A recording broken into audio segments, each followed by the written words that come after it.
let's go live. Hello everybody and welcome to Encounter Roleplay. My name is Will and today I am back with the one and only meme of Encounter Roleplay. Phil, how's it going, man? It is astounding. It really is, huh? Oh yeah. So, today we're going to be doing some Dungeons and Dragons writing. We'll be writing a game for you guys. You'll be seeing it played out tomorrow at 1 PM EDT. Halfway through the show, we'll be cutting to Phil's game, which he DMs on Wednesdays at 1 PM EDT, where you can see Wayward Tides being played. So you guys are going to get involved with that. Yeah, I actually can't figure out how to do the custom names. They've actually changed the bot, so I might need to change the Patreon reward for that, because I can't seem to change that, but fuck. But yeah, let's dive into what we're doing today. We have a couple of episodes down. We did 2 episodes so far, and our players are currently hunting after basically what they believe is a drug bust, what is actually a ancient Yuan-Ti cult who are trying to take over the city of Waterdeep. The players are level 5, level 5, and they're currently, their task is to break into a prison and to get a prisoner out, Duncan Hallwinter, who knows a lot about what's going on here. As we ended last episode, we actually took a little longer than I thought we would. We spent some more time in the sewers that we wrote last week, and they have just arrived in the prison, and they've just had a conversation with their contact there, who's told them all about what's going on within the prison. So that's going to be the focus of our campaign tomorrow, and the focus of our writing today is basically what is going on in the prison. We got as far on, that's on my viewer decision that I wrote down at the bottom, that we have a ward that moves any magic user into a construct for as long as he is inside, and people are only able to use sign language unless granted permission by official guards. We'll figure out what that means, I guess, in a bit. But yeah, we've got this magic ward. Phil's joke word is of course back. We've got this magic ward where Duncan Hallwinter is being kept, and we wanted to kind of flesh out this area a bit more and figure out exactly how they're going to break this guy out of here and how they're going to get him out once they have him out of his jail cell. So, yeah, Phil, we had this idea of an anti-magic field which stops casters, protected by magical wards, and we had the idea of these armoured guards that are going around, and the other idea was who wear, I think it was silver, not bracelets, braces, which allow them to use magic. The party seemed to really want to get a hold of these last week, so I figured we could give them a way to actually be able to cast magic inside. So I guess the question is, exactly what kind of cell is Hallwinter being kept in? Is it just a normal cell and he's like chained up and barred, or is it going to be a cell which is trapped? No worries, Louise. Get that takeaway. So yeah, I think that's my first question really, is what kind of cell is Hallwinter being kept in? Do you mind if I ask yeah, what you guys found in the sewer, what you added there? Yeah, we found well, they had the encounter with the rats, the rat people. They also had an encounter with a giant spider in there, thanks to a donation, which has been chasing them around. Do you want to see my magic ward? And Hallwinter himself actually isn't magical as far as we have thus far. We put him as being basically the basic Bobby on the beat kind of guard.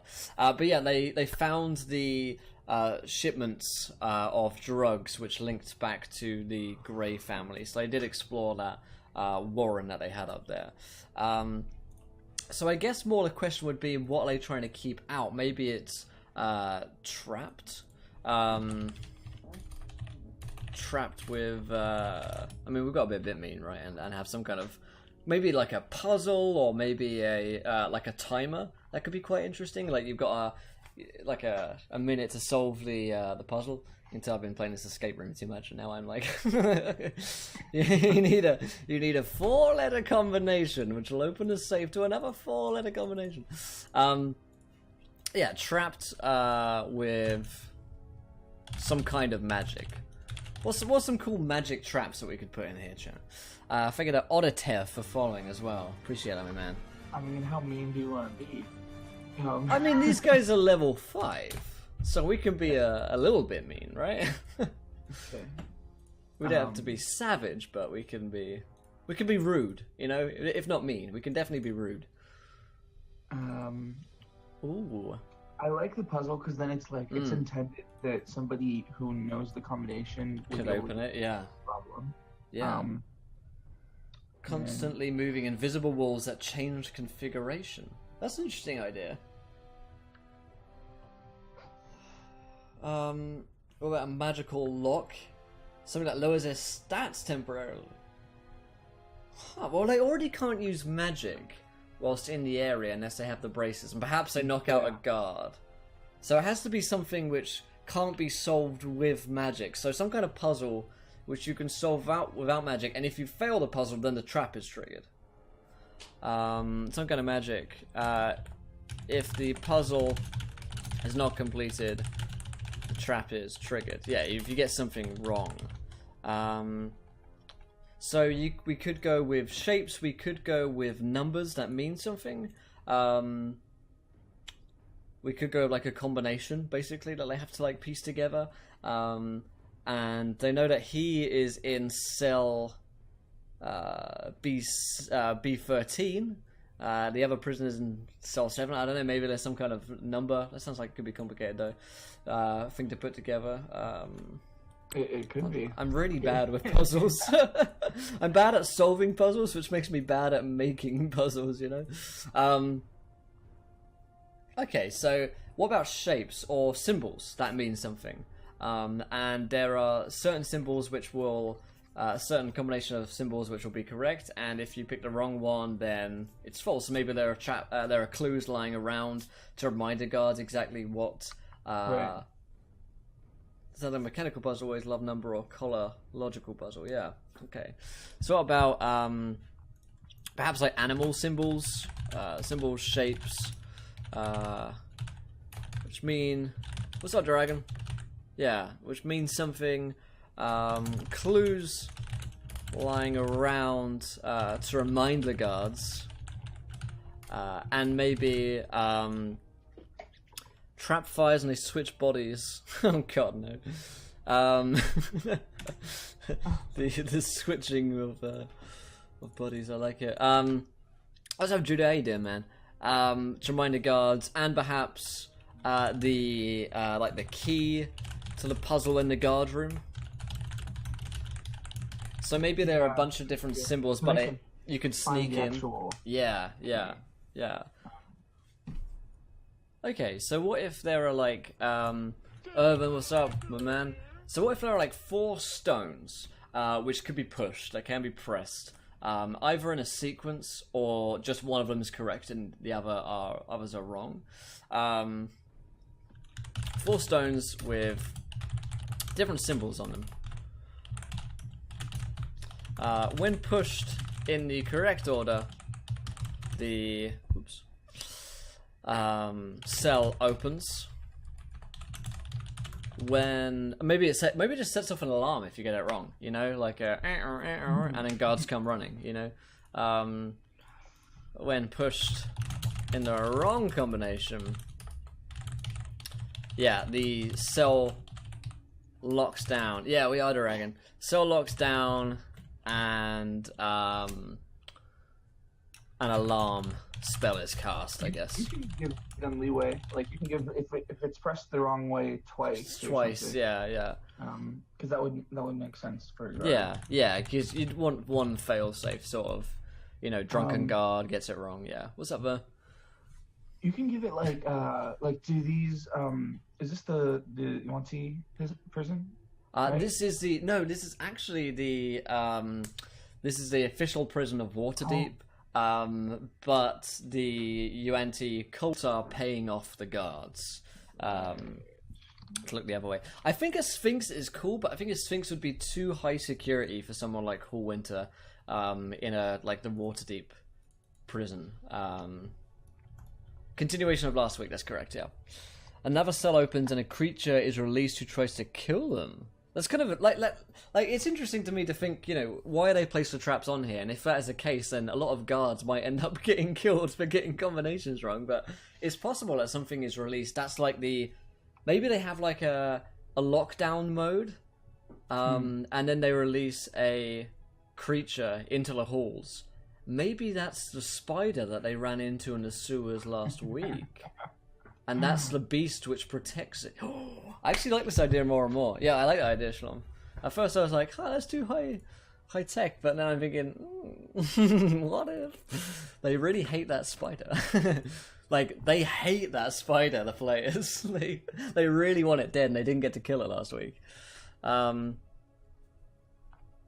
Yeah. So, the warden of the prisons can shut the prison down into a lockdown mode in which they release the giant. It's got to be like a hunting spider, you know, one of those gross ones, furry and quick. That could be a backup, you know, if the alarm doesn't work and the guards don't get there, you know, then if all else fails, you go into full alien isolation lockdown mode, you know. Spiders under payroll, yeah, what can I say? He likes flies. Explosive runes, nobody reads combination, but it just pushes any button. There's a puzzle I once saw in a game. If you flipped a switch, also flipped adjacent switches and something to make it so certain switches must be flipped to unlock the cell. You have the fun DM. I don't about like what the actual combination would be, or what would be on the stones as you continue. Yeah, either like I'm always thinking either like earth, wind, fire, like universal symbols for stuff like that, or magic runes in a different language, but I don't know if that would make sense. And then the other one would just be like animal symbols, because maybe they just see the prisoners as animals.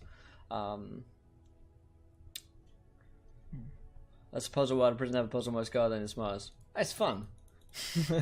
Rule of cool. What's up, Pandoras?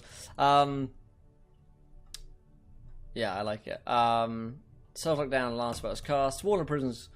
Shut down the prison, lockdown mode. The stone symbols from left to right. Which symbol basis did you think was the best, or theme was the best one for that, Phil? Something to do with its history, maybe. Okay. And so they can make like a history check to figure it out, or yeah. check. Oh, so what if it's like the Bayeux Tapestry? What if it's almost like a historical series of events which happened? Yeah, that's what I was just thinking. So I'm looking at the history of Waterdeep. It was at one point an elven trading center. Evermeet. Oh no! So before that, it was dwarves. Then. Cool. Then elves.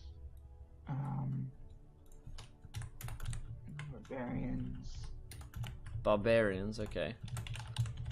And then we could do, you know, modern day. Yeah. Waterdeep. And then I don't know what the last one be. Humans, I guess. Barbarians, civilized folk. Bit rough on barbarians, but hey. Yeah. Make it runes that combo the date of the warden's wedding anniversary. How romantic of him. That's how he remembers. I like that. So like first one is dwarf, then elves and barbarians, and now modern day like civilized Waterdeep. A picture of that. I like that. So Gareth, if you're worried about things getting too complicated for guys to set up, puzzles could have been placed by someone, a group of people specifically for the purposes the party has. Huh. So like Six Fingers could have set up. Maybe, I mean, I'm thinking it's just because Hallwinter is under like super lockdown. You know, they do not want anyone getting to them because they've been paid really well. So this is probably a one-off case. You know, not every cell will have this. Or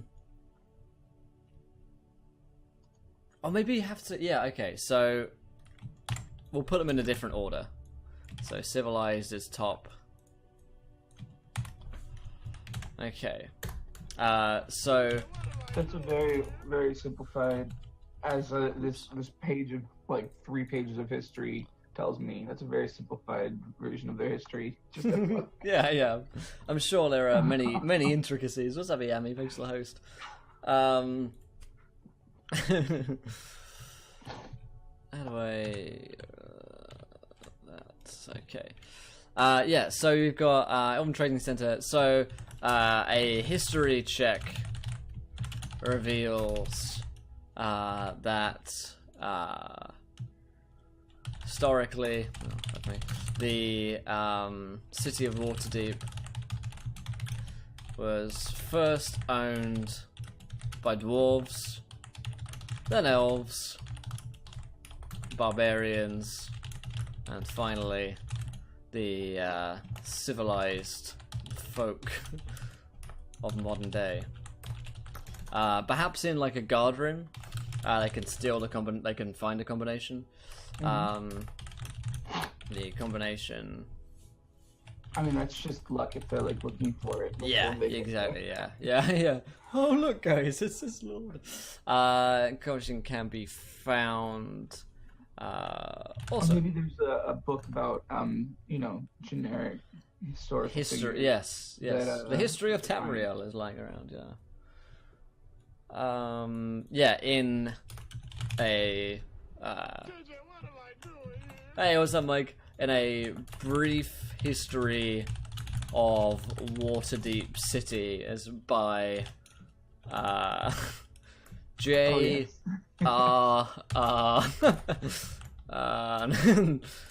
J. E. Schmolkin. No, okay. Yeah. I like it. The lusty lizard man made. Nerd. They can torture a guard. Oh yeah, they can torture a guard, absolutely. There's a 4th grade class walking around and one drops his book. He's just got his notes open. Just ring it so whenever they touch the right combination, I'm like, whoa, we did it. Is this place Lifestyle, thanks, buddy. Right here, or is this already in the? This is in the anti-magic zone. It's a goblin. I'm just curious, like, would they be able to identify there is a trap and disarm it without this? Yeah, perhaps. Perhaps there are glowing runes. They don't know what it does, but they know it's something bad. Okay. I might let them roll with like disadvantage or something like that. To discern. Okay. Brief history of what it presented by J.E.E. Smolkian. Sounds like it. They do have rogue, yeah. So yeah, I think the trap is going to be obvious enough that something isn't quite as it seems there. Okay, yeah. They need to push the stones in the correct combination from first to last. So the combination is dwarves, elves, barbarians. That's what I would say. Humans. Cool. That sounds like the history of Waterdeep in a nutshell. Don't bother reading any like R.A. Salvatore. You got it all here, guys. I played Detect Magic. We're also in an anti-magic zone. Just because something's magic doesn't mean it's invisible to the naked eye. Glowing red runes on the floor, something like that. First, last. Okay, so that's the trap. Once, bar baby heads. Once Hallwinter. What state is Hallwinter in? Yeah. So these bracers, you're saying they allow you to cast magic in this field? Yeah. What if they were enchanted to control the prisoners, so they cast against non-guard intruders? That might be a bit complicated, actually. But like, how can they get their hands on one? in this area. I think I might just give him the opportunity to maybe knock out a guard or two. That would probably be the way that they did that. Or you could, they could try stealing them. I know that they said at the beginning, sorry, the end of last episode, that two of them are about to sneak ahead to check out the guard room. So I think they might try and steal them, knock out a guard, or just go without, I guess. But they did seem very intent on getting them. Cool. I don't think he's doing very well. I don't think Hellwinter's going to be very well at all, no. Oh, they might be spies, but if they spy, they die, Unless he's a spy. Yeah, unless you're a spy. Hang on. He's just sitting in luxury in this prison. Yeah. I don't know. I'm just spitballing right now. Hallwin's been roughed up a bit, maybe hobbled, slammed down. Oh, maybe his leg's been broken. I think make it great. Yeah, I think dead is too far. I think we need him to give them information. I think it's most interesting if he's dead. Because otherwise we've killed off most of the cast of our NPCs that are friendly towards the party. So we need a couple. Duncan has a broken leg.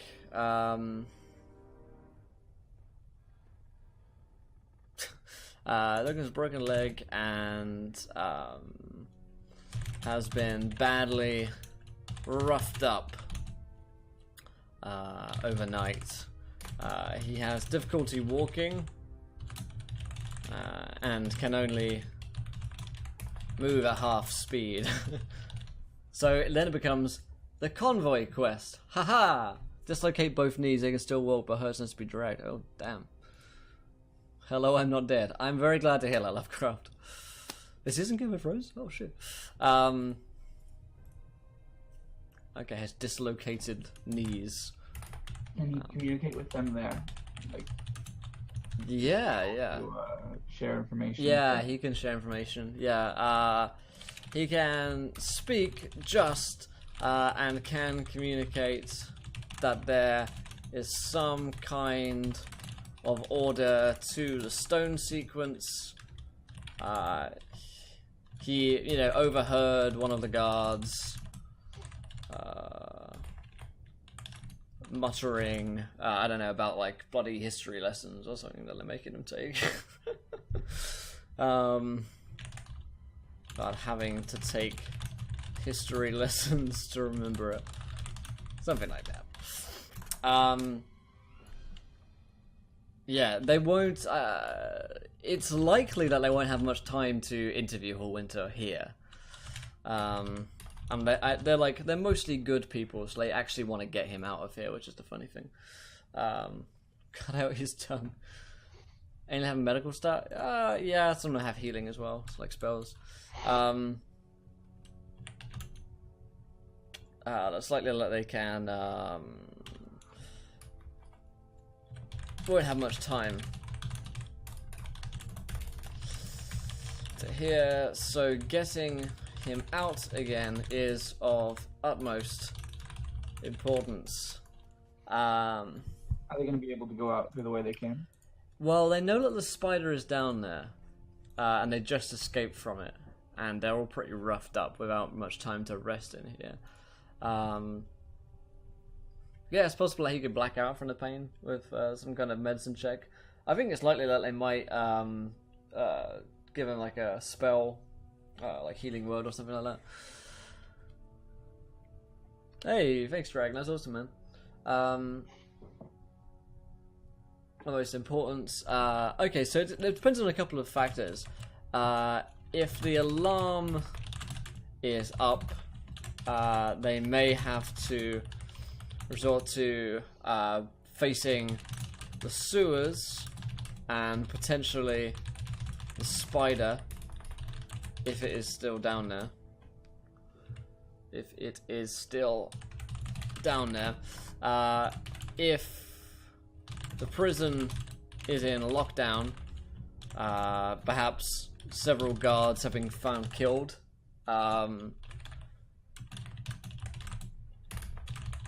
Because I imagine if you knock out guards or kill guards and they're found, then they're going to send it into lockdown mode more so than just an alarm going off. then the spider is out and about, in which case the sewers are clear. If no alarms have been raised, it's possible to disguise themselves. Who finds a killed guards? I know, right? Yeah, they're like in video games when you find when you're a guard and you find another dead guard, you worry for about a minute and then you're calm again, and then you forget. It's possible to disguise themselves as guards and sneak out the front door, or find another alternative exit out. Hallwinter could have some Hallwinter might be able to get out. Yeah. magic that that he just wasn't able to cast because of this field. He's like, but you guys have these bracers, so here it is. You know, like whether it's just spell scrolls or some kind of ritual that he can. Yeah, maybe just spell scrolls that he managed to secrete somewhere, or maybe he is magic and he can cast like a teleportation spell. The other thing is as well, if they killed the other prisoner for their contact, yes, the contact will help them to escape. She will, she will disguise, give them disguises maybe, and vouch for them. What was the consequences for that if they did that? Did we decide? Six Fingers will be pissed if they end up killing his agent. So maybe if they did that, it's the easiest out. Like they do get that magic, because then there's another altercation. Whereas none of these lead to that. Yeah. So that's the easiest way out. You know, and if they didn't, if the alarm will also go up if they they don't kill the prisoner for the contact, because she's gonna be watching and raise the alarm if they don't do it. They run out disguised in a spider's dead husk, all 8 of them. Each one of them plays a leg and they rush out. Oh, guy. Flood the sewer and ride the water out? Oh, man, they already got some nasty diseases from that sewer water last episode. I think 2 of them are currently diseased. Yeah, it's nasty. It's nasty. Okay, so we got some options there as to how they get out. Question is, what happens after they get out? Because I imagine that'll take us some amount of time. Returning to Six Fingers is where they want to get back to. Once back at the Thieves Guild, Six Fingers will interview Hallwinter along with the party. He wants to know as much as they do about what's going on here. And then, what does Hallwinter know? Yeah, that's important. Because that's going to lead us off in all sorts of directions. They also have the warehouse to look into. So that's another important lead that they have, which is the Gray's Import-Export warehouse. Right. So they're most likely going to want to look into that. He traded from one prison to another, I know, yeah, poor guy. So I'm not sure exactly what Hallwinter knows. We need to write that now. So he's been imprisoned by the City Watch. He knows that he's innocent and that he did not kill Sylvari. He didn't poison her. He was framed by Six Fingers' apprentice or former apprentice, Carrigan. He knows that much. He probably knows at this point that the City Watch are being paid off by the Yinth family. Oh, he could sound so conspiratorial. Yeah. And discredit himself in a way. Like even Yeah. everything that is true, um, like going on about conspiracies and the Waterdhavian government, and there's Yeah. Firetown Watch is it's on Yep. payroll, and I like it. Yeah, he's going he, full and he aliens starts built the going on. pyramids. He's like, yeah, and all the Lord's water people are actually snake people, and Yeah, but he's totally right. Because he's like, if we actually give it to him, like the actual story, because there's been no hints about any kind of snakes yet. There's been no UNT mentions. And then Hallwinter's is like, I'm pretty sure the whole government is snake people. I'm pretty sure that all of the Yin family are actually snake people and they're paying people off. And they got the whole city watch on their command. They're going to be like, aha, sure thing, buddy.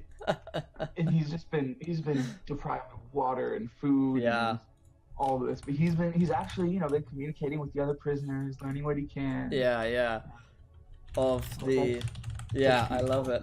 That's brilliant. Waterdhavian, that's right, isn't it? Oh, there you go, with H. Government is controlled by the Yinf family, who are actually snake people in disguise. Oscar Yinf is definitely their leader. And he has the whole well, the motive of Hallwinter saying this is that he doesn't know all this stuff. The irony is that he's right, but he doesn't actually know all this stuff. He's actually going kind of crazy. He might know some bits that the Yint family are involved with this, but he probably actually doesn't know that what he's saying is completely true. So an insight check will reveal that Hallwinter definitely believes what he's saying, but at the same time he's been deprived of food, water, so we're not going to give it away to him. Definitely a leader, and he has the whole city watch. He doesn't have anything to back up his claim. Yeah, he's got no evidence whatsoever. Yeah, whole city watch in his payroll. Hallwinter was going to be killed and turned into one of them. Yeah, Philip, you play in DM's our Wednesday game, and played in our last season of Wednesday games. Yeah, it'd be the classic to give the full truth and have the NPC insight check, fail it, and totally call him for bullshit and throw him out as a worthless nut job. Yeah, like they totally throw him out. You're like, fuck you, like this is such a waste. You're crazy. It's like no. He's every cop like gets pulled off the case in in police dramas. You're off the case, McLean. Give me a gun and badge. You're dangerous out there. You can show up as like a rogue agent later on. Yes. Trouble and yes. help. Yes. I love it. And turn into one of them. Unfortunately, Hallwinter has no evidence. It is possible that he's gone a little crazy in the prison, and they are not sure what he did or what they did to him. He needs to have like a glimmer of actual useful information that they can carry up on though. And that, I think, has to link back to the export warehouse, where we're going to find out more about the drug trade going on. And I think... Yeah, okay, so the side effects of sludge... You're a loose cannon, Hallwinter! Yeah, the sludge and spark has a effect where if you don't take it, you start to mutate, and that's what like the UNT are using to control the population. So... he must have met some druggies in prison who started to mutate. Yeah, and also the fun thing is the first episode, in fact the very first scene was Oliver's friend. Hey, surprise ago, man. Yes, lovely how it is today.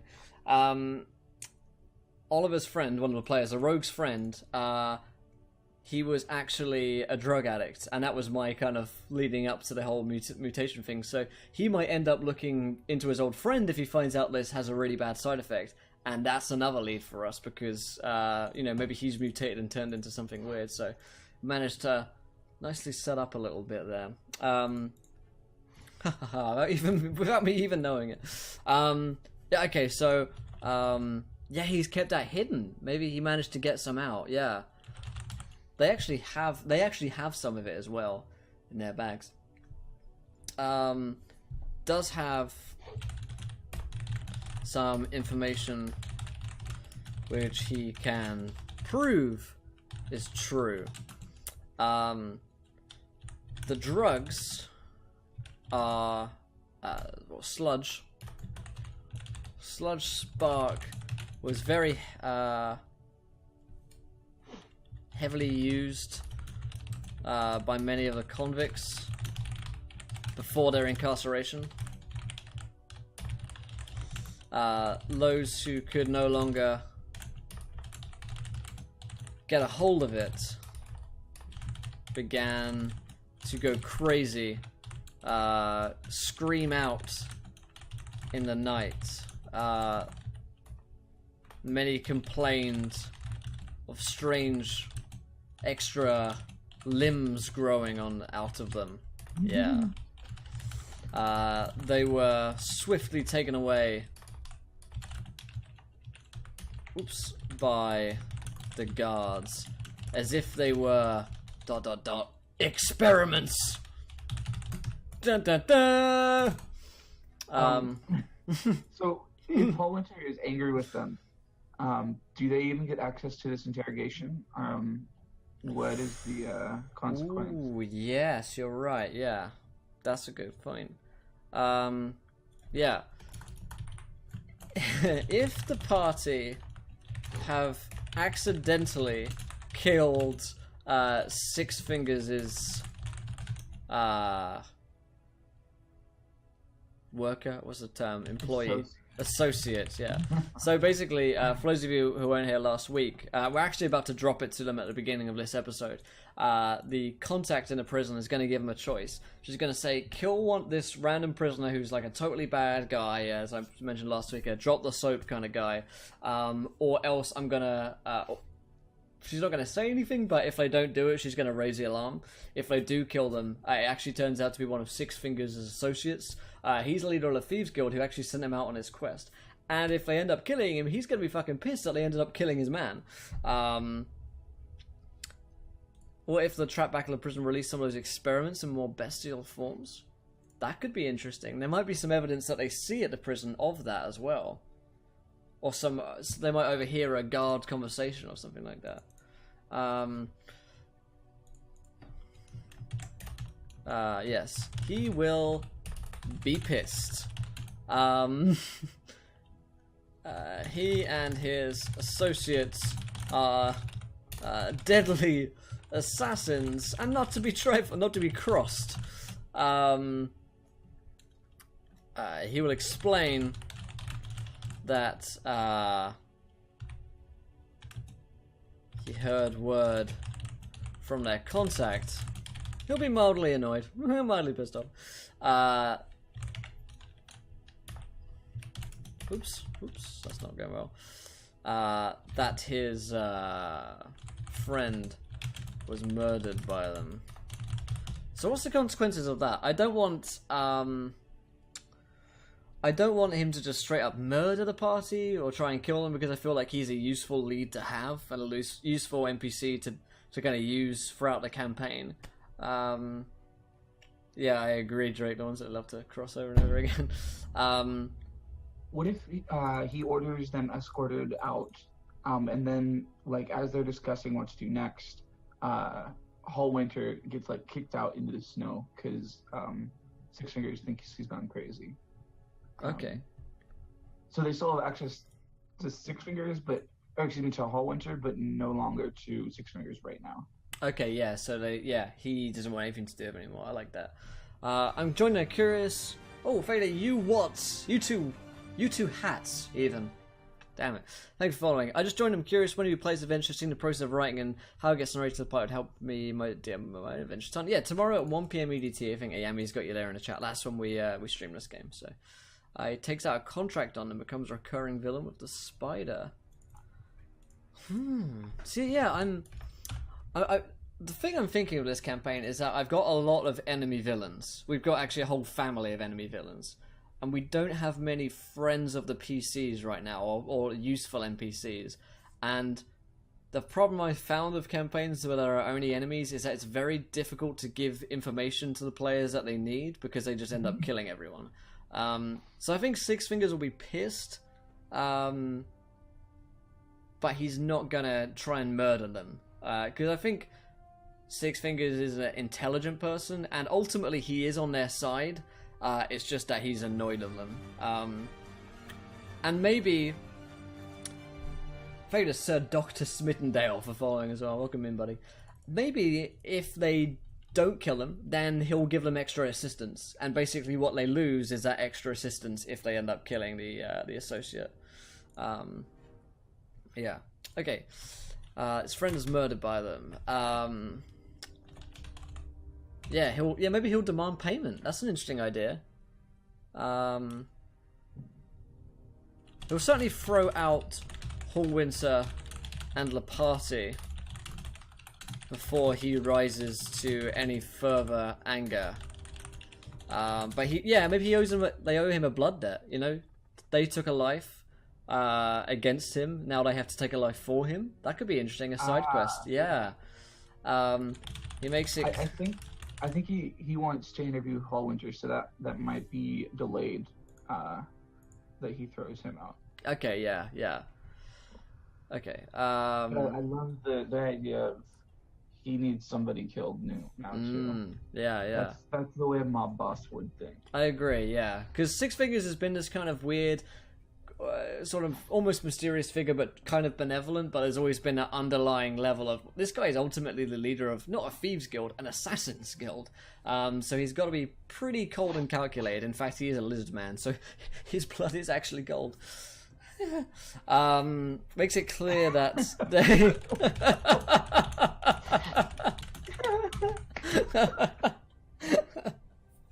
I fucking hate myself. See, usually when there's no one else, when it's just me making those jokes, it just falls on dead ears, isn't it? So I'm glad someone appreciates it. They owe him a blood debt. They took a life of his. And now they owe. What's that? I don't know how to say his name, but Vermontet. Because when the Yinth are gone, Six Finger might try to rise to power. What a motive! What a motive! Yeah, he's playing a long con. I like it. What's up, Zephyr? What kind of person is Six Finger? If one of his associates taken down, it could be that he simply sees them as cogs in a great machinery. If it goes bad, you replace it. True, I just like the idea that there are consequences to the actions that are happening, you know. It might be that Six Fingers is quite a calculating person, but maybe this person is actually a closer relative of Six Fingers and he wants to lead on, or let on, so maybe it's actually like a brother of his or a nephew or something like that. Maybe he fucking hated the guy that he killed. He's just a man of honor, you know. And it is a very mob boss thing, isn't it? You know, you kill one of mine, I'm gonna kill one of yours. So, Six Fingers wants to interview Hallwinter first, but promises his safety. In case, you know, they're like, but he's gonna kill them, you know. After a brief interrogation, Hallwinter will be thrown out. If the party didn't kill the associate, enjoy, Drake. See you soon, buddy. Could be a suicide mission. He sends him off on something they can't possibly achieve. The PCs do have reason to trust Six Fingers, yeah. He has been established as a trustworthy character, or at least someone that is kind of on their side for now, at least. He's the closest thing that they have to an NPC that they trust. He helped them get into the prison, and he was good on his word that there was a contact in the prison that he'd help with them. Also, then ninjas attack. What's up, Ben? If I invite you don't kill the associate, Six Fingers will be pleased with them, and let them interview Hallwinter alongside him in the future. Six Fingers will be amenable to working with the party. So it's kind of like if they piss him off, their relation state, their faction status with the Six Fingers in the Assassin's Guild goes down, you know. That might come to play later on. It might not. You know? Yeah. And even if it doesn't, it definitely feels like it does at the time, you know. And they're like, oh man, we pissed off Six Fingers and the Assassins. We could have used those. Approaching food coma state after Sunday lunch. Oh man, I'm jealous. I had a coffee today. I lie, actually. I went out to. Coffee. Yeah, we did actually go out to lunch. No. Okay, so what does Hallwinter know? He knows that there were experiments going on in the prison on the prisoners, and that they were turning into mutants. He heard one name come up, and that's got to be Gray's, right? One location. And that could be. What about if that's the contact? What? Not the contact. What if that is Oliver's old friend, Graham? One guy who sells this stuff that they can get a hold of it is this Graham guy, and But somebody's dad, right? Did I misunderstand that? No. Graham is the streetwise friend of the rogue that they met episode 1, who's actually an addict himself. They met him for like 10 minutes. Not Gray like. Yeah, sorry, Gray. Oh, that's gonna be confusing, isn't it? Yeah. Gray and Graham. He heard of one dealer who can get any amount of the good stuff. Graham. And oops, that's not what I wanted. Because you're saying it Graham. It's Graham. No, it's not. No, that's why you're wrong. You're wrong. There is no. Let me a quick explanation of how things are said. Gram. A unit of measure. Oh no. I can edit this page too. Thank you, Surya. Appreciate it. 3 months of Twitch Prime.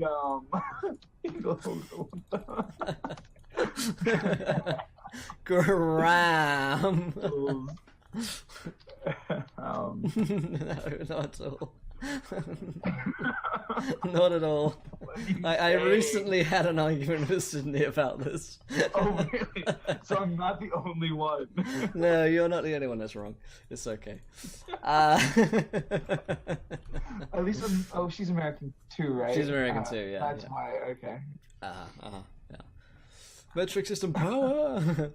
Learn something every day, yes. If you guys didn't know, a gram is a unit of measurement. So, Graham, this should make Oliver think of his old friend from the streets, Graham, who he met in a side alley, episode 1. He was an addict himself, so maybe he's turned into something as well. You know, maybe he's turned into a creature, something which isn't quite natural, sir. This is the 5th edition's effort, yeah. I always put the we're playing the games. I always put it in brackets in the title. Okay. Graham, what's happened to Graham? So, it was actually... He's changed his name. He's changed his name to Graham. Making fun of him for following. It's now Graham, guys. I'm not called Graham. It's funny. I will say Graham because the majority of the players in the game are English. Really? I think 4 out of 5 of us are. Wait.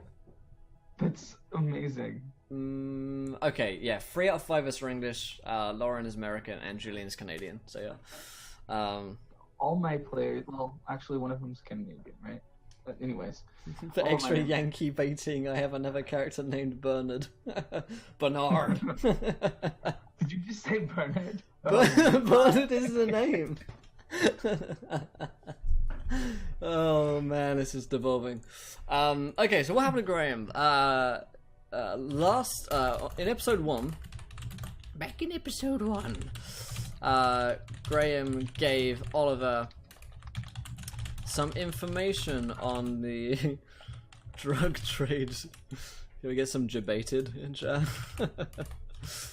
On the drug trade going on with the Yinth family. I'm guessing Graham is just a middleman. He's the middleman, but knows a little bit more. Okay. As a sludge addict himself, Graham has begun to show signs of mutation. He has to keep taking it to stop the effects. Graham is a sword from Norse mythology that Sigurd used to kill his father, Fafnir. Fafnir. It's always faffing around. Stop the effects. A ground rust monster for extra potency. That's the classic combo. Grind a little rust into it, and it'll thicken it right up.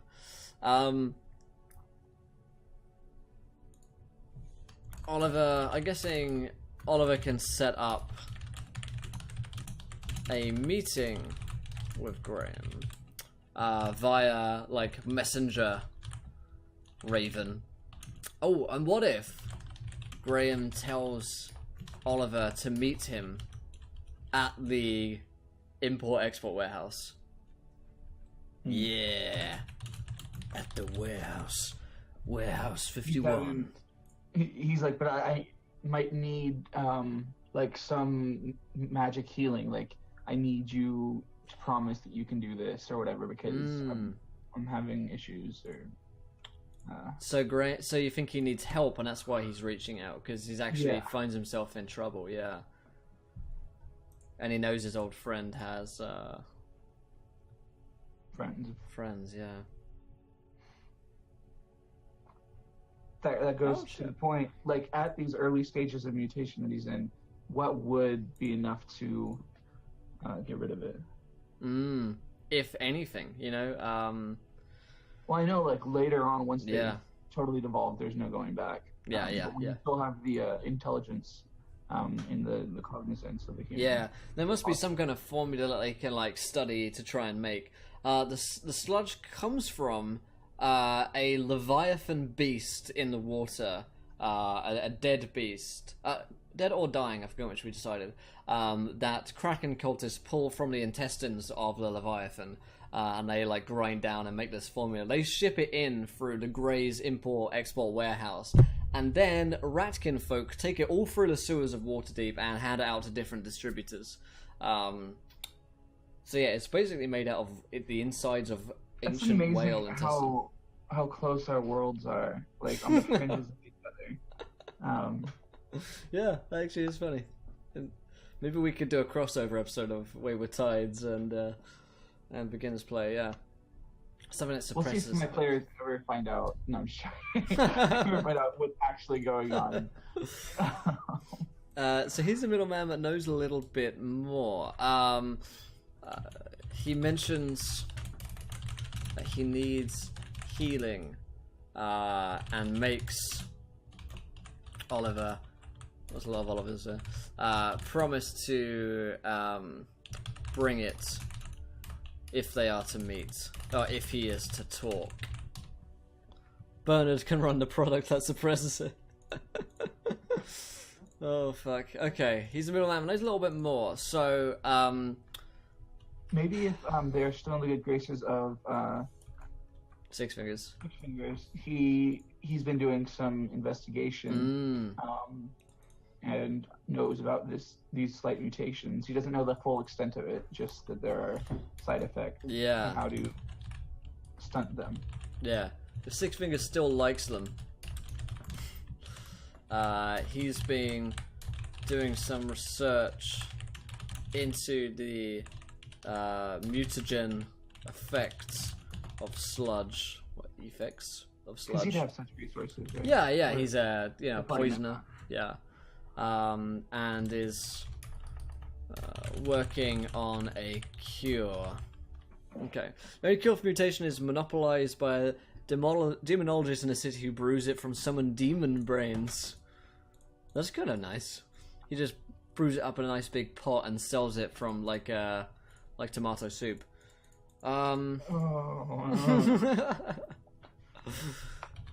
Okay, so at the warehouse, this is where sludge comes in from Kraken cultists. There's a huge warehouse filled with this stuff that gets taken down into the sewers by Ratkin, who they've just killed a band of them. So maybe the cultists are expecting the Ratkin to come, but they're waiting on them because the Ratkin are dead because the party have killed them. So they're waiting for the Ratkin to take the latest shipment. So the cultists are surrounding the warehouse. Now, I guess the question would be, why is Graham asking to meet them here? Maybe because there's a bunch of evidence lying around that he can prove it with. Maybe it's a safe space. That's his trade. That's his trade for this healing that he needs. Okay, right, yeah. This information, he says, I can't, Yeah. I can't tell you, I have to show you. Yeah. Yeah. He says that he'll have to show them rather than tell them what is going on. Never a good omen. A druid who brews it from fruit that only grows in a garden of carnivorous man-eating plants. I like that idea a lot as well, actually. She's got like this fucking awesome greenhouse filled with giant evil plants that eat you. Okay. The druid has like a crush on Six Fingers or something, so that's the in. Like a weird side of Six Fingers that you see when he has to end up flirting with this gardener druid. and then he's like all serious with the party anyways. Yeah. A druid. I like that idea. Druidess is growing. An old flame. Get off the case, Hallwinter, my old flame. Man-eating plants in a giant greenhouse in Waterdeep. I like that idea, and that could be another quest. All the man-eating puns can come around. Yes. She's a man-eater. Venus flytraps, fuck yeah. Man, those things are terrifying. I watched a nature documentary a couple of weeks ago, and there was a Venus flytrap, but it doesn't really give you the scale of it because everything was just zoomed in on like microscopic levels. The fly looks huge, but it made the Venus flytrap seem fucking gigantic, and that kind of scared me. Anyway, so firstly, the party. Do you like Little Shop of Horrors? Or does that just get to you? Nah, that I can't deal with that. That's too much. That's my trigger. Marsh pitcher plants, spider-like. Ugh, spider-like plants sound gross, man. But I like it. Mario Kart type plants. We'll get to the plants in a minute, guys. Don't worry. The party don't have a sludge addiction at the moment. Graham's an old friend of Oliver's who he grew up on the streets with, so he's kind of a guy who knows the right sort of people. You know what I mean? Or the wrong sort of people. Or the wrong sort of people, as the case may be. Yeah. But need to find their way into the warehouse. It appears to be guarded at all times by I don't know, by several guards who patrol the warehouse.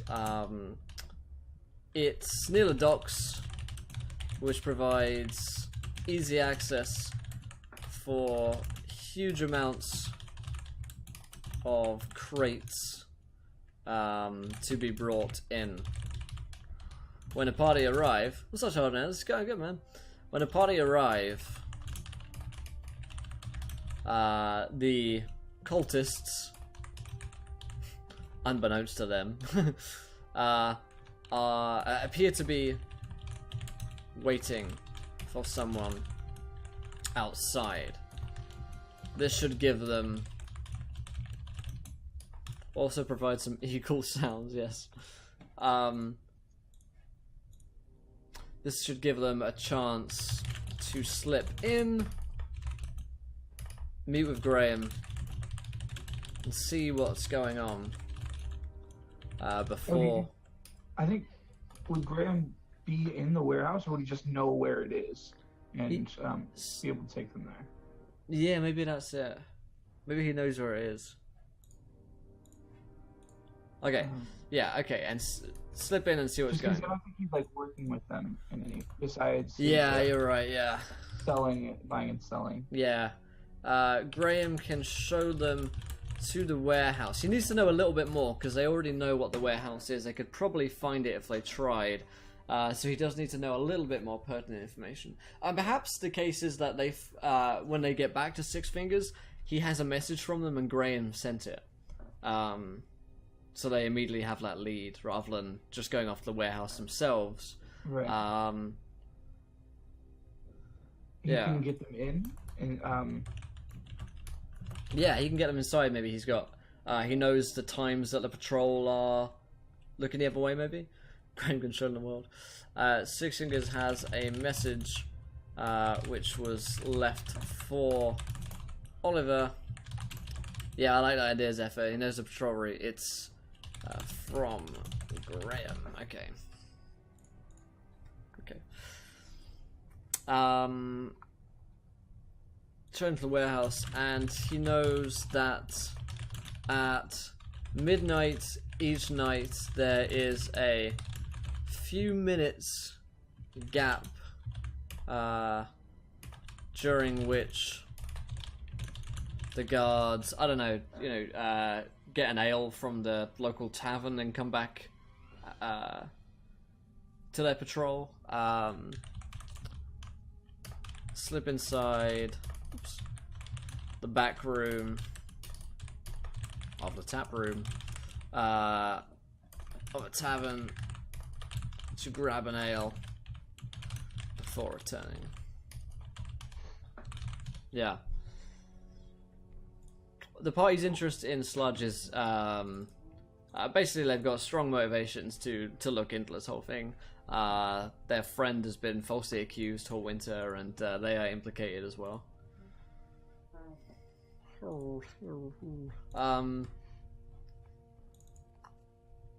Yeah, okay. A shift change, a momentary disruption, a consistent route. Yeah, I like it. So it could be like they need to get in, they need to take a look around, and they need to get out. What if they start overhearing like a conversation that they really want to continue overhearing? Oh yeah. During But this, they know that they need to leave, otherwise they'll get caught. yeah, they have 5 minutes inside. Okay. What's up, Jem? Yeah. Okay. So you got 5 minutes inside in the warehouse. This clue needs to directly lead back to the Yinth family, I think. And there needs to be some... I want to give them some damning evidence that no one is going to look at. Because the City Watch do not care. They are in the pocket of the Yinth family who are running this whole operation. So maybe they find some secret about the snakes, the snake people. Mid-bribe with someone? That's interesting, Muckslinger. Okay, so let's think about inside the warehouse, first of all. So, inside the warehouse, there are crates upon crates of sludge spark, which are all destined for different locations in the city. Okay, yeah, perhaps there's a sewer grate. There's a sewer grate, which, if explored, will eventually lead them back to the rat folk warren they explored. They destroyed. Just seeing the sewer grate is probably enough to let them know what's going on there. Signed by the infant, by no means should concern them, maybe. I like the idea. We need to damn them somehow, yeah. Something which, maybe not Oscar Yinf, but maybe a family member. There is one family member. His name, if we scroll back all the way up for our notes, his last name is Werrant. He's actually the uncle of the family. Lucian Werrant. He's a potion seller. Alright, yeah, we have fun. Say hi from me. Lucian Werrant is very much like the creepy guy of the family, the Uncle Festus of the family. So he's like an obvious person to blame, and maybe then they go explore his alchemy lab, and it finds out that, and then through that they find out that Oski and the rest of the family are actually involved as well, because they might think it's old creepy Uncle Lucian Werrant who's involved in this, and not the rest of the Yin family. And maybe they go to his alchemy lab, they find out that there is actually snake people stuff going on. Yeah, I like it, Zephyr, I like it. Is this your first time here, by the way? Eventually, back to the Ratfolk Warren, they destroyed. They also find a... what do you think, like a notebook, a ledger? Yeah. Or like trade agreements, or like documents of the exchange with the rat folk, maybe, or... Yeah, okay, yeah. Oh, dude, you're nailing it. First time I've ever just nailing it. Also, yeah, okay, what about, like, something which has been signed, by Werrants? Yeah, maybe, well, I guess we don't know much about people that are missing, but, like, tallies of people or prisoners or something like that, that might not make much sense. Yeah, okay. They find a list of names signed by Lucian Werrants. Werrants is the brother-in-law, that's the term. Brother-in-law to Oscar Yinf, and the brother of Amalia. Or Amelia, I've forgotten her name now, fuck me. Amelia. In Oscar's wife. Okay. One of us. That's how, yeah, so you get hooked in. You follow on Twitter and then you're like, fuck. Then I directly tap roleplay into your brains and broadcast it via the internet. It's good stuff. Oscar's wife. Okay.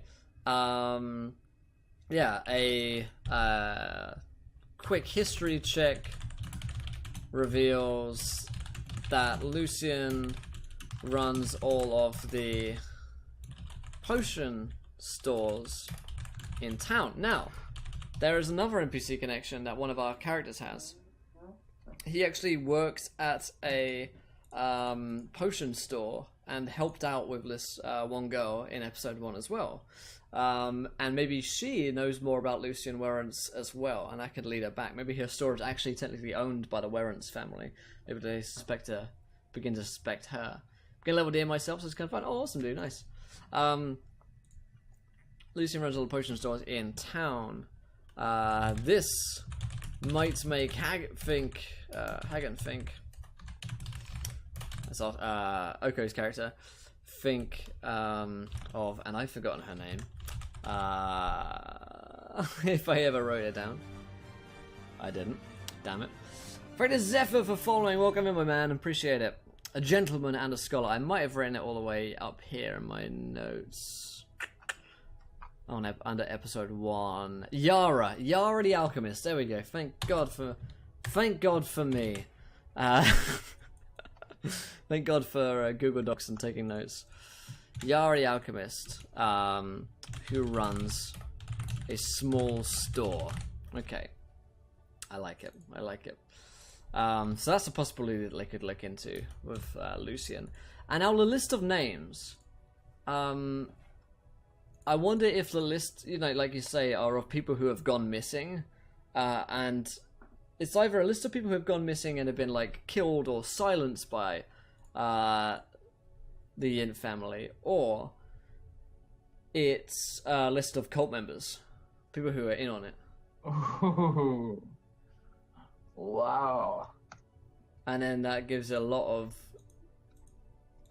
NPCs.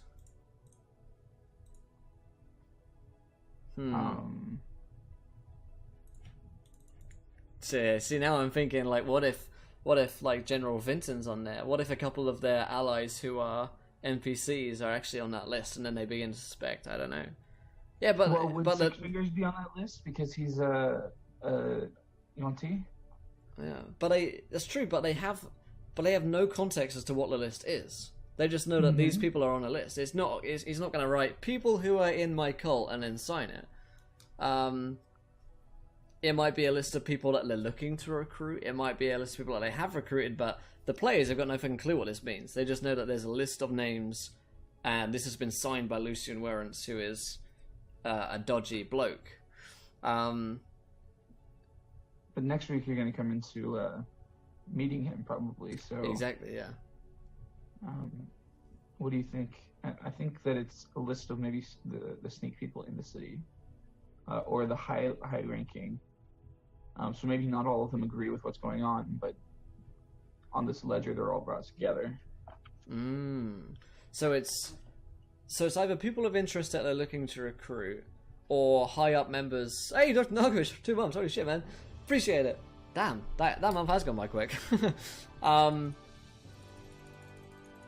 Yeah, more thinking about that. Wow, okay. That feels like 2 weeks ago. Or people that are involved somehow with this organization, high-ranking members of the organization. Yeah, or rebels, people who they need to be silenced. Ooh. People like Six Fingers. Maybe the party are on that list. I like that. Yeah, okay. It's a list of people, yeah, who could pose a problem for Werrance. Some of them could have their names crossed out. Yeah, and there's the dead. Maybe Hallwinter's had his name crossed out because previously they thought he was dead, or incarcerated. And Silvari's on the list as well because she's been killed, and she was looking into their business. And what if Graham's next on the list, and the party? Ooh. I don't think that's a problem, Pandora's. Though there is no context for what the list is as such. Probably not a good list. So we got Hallwinter. Duncan Hallwinter will be on the list, and he'll be crossed off. Silvaria, they'll both be crossed off because I think it's a. I mean, we don't have to put the party on the list if we don't want to. There could be a mention in like the side of the note, like a few others are, or Duncan Hallwinter, maybe Hallwinter's associates, without directly naming them, something like that. They wouldn't put the two together, unless this was after. That's true. This gate. That's true. That's some crossed off names of unknown NPCs, yeah. I agree. There should be more before these two. Let's find. Give me some random NPC names, my friends, and that have already been killed, and that will never see the light of day in this campaign. Let's cross tab. Actually, still alive and can be an ally later. Ooh, I don't know if Graham would be on the list. Maybe they're gonna kill him. Get out of the host. Thank you, man. Appreciate that. How you guys doing? We're writing some D&D right now. Welcome in. Shout out to Gal. If you guys don't follow Galstrom on Twitch, fantastic D&D channel. You should check him out. Caught him the other day doing some 24-hour streams. That man is almost as mad as me. Bernard! It's Bernard! I'm done. I'm done. I'm done. Call me back in like 5 minutes when you want to do my stream.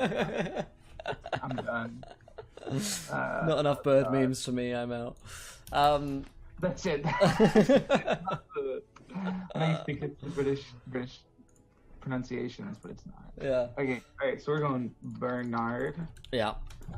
Rivendell. Does some Hero of the Storm. Oh, nice, dude. Nice. I caught someone else playing it the other day. I've never gotten a chance to play it. I feel like Six Fingers is on the bottom of the list. Yeah. I agree. I don't know how to do the thing where you cross it through. That's Alt Shift 5 is the. Why would you have that many buttons? Listen, Phil. I spend my whole life on Google Docs. I know every fucking shortcut in the world when it comes to this. Bernard Rivendell. What are some other aluminum? Oh my god, aluminum. His name is aluminium. Oh man. Koemi Glimmerlock. Alright, we'll go. Yeah. Thanks for the offer. Imagine that scene from The Incredibles, Mr. Incredible's looking at that screen of all the superheroes have been killed. Exactly, yeah. Jar Jar. There's some good ones. I like the idea, Zephyr. Maybe not signed, but with the. Well, we do want it to go back to Werentz. It's either signed or with Werentz's like seal of approval. Yeah. Tony Two Shivs McGee. Tony Two Shivs. He sounds like a He sounds like a drop the soap kind of guy. I like Martin and I like Glimmerlock. I mean, can we put those? Yeah, let's put those together. Yeah. Martin Glimmerlock. Maybe these guys died before. These lot. That dwarf that annoyed me in the inn. That one girl who would never date me in high school. The name of the. I don't know if it'd be known or should be known, but the name of the druidess, perhaps. The druidess. She's also on the list. Yeah, you're right. She should be on there. Or if like what she's doing is very very low key, very hidden. I don't know. Yeah, perhaps it's perhaps she has a different name she goes by, like a different epithet. The treater of plants, the gardener. They call her the gardener. Aluminia I'm down. Victorian sounds good, Zephyr. Yeah. Anything really? Anything west? Yes. The guy they were asked to kill in the prison. Oh yeah, we need that guy's name. We haven't given him a name. Maybe that's Tony Two Shivs. Tony Two Shivs. Oh, he's a thief guild. You said, right? Yeah, true. Two Shivs sounds like an assassin name. Yeah. That's the guy that they killed in prison, right? Oh, I thought Okay, I misunderstood. I thought the guy that they killed in prison was the leader of the Thieves Guild. And oh, it could be, yeah. That could be, yeah. Six Fingers was the name of yeah, okay, yeah. the assassin. Gunther the Snapper. Ooh. Eee. Gunther. I like Gunther. I like Gunther, yeah. Would you say Gunther or Gunter? I'd say Gunter, probably. Either one. Yeah. Alexander von Ruden. Sounds like a could be a noble. Oh, I know. The Fawn family are working against the cult. Alexander Fawn. He's not dead yet. The guy just named Gunther. This can be like interspersed, like. See.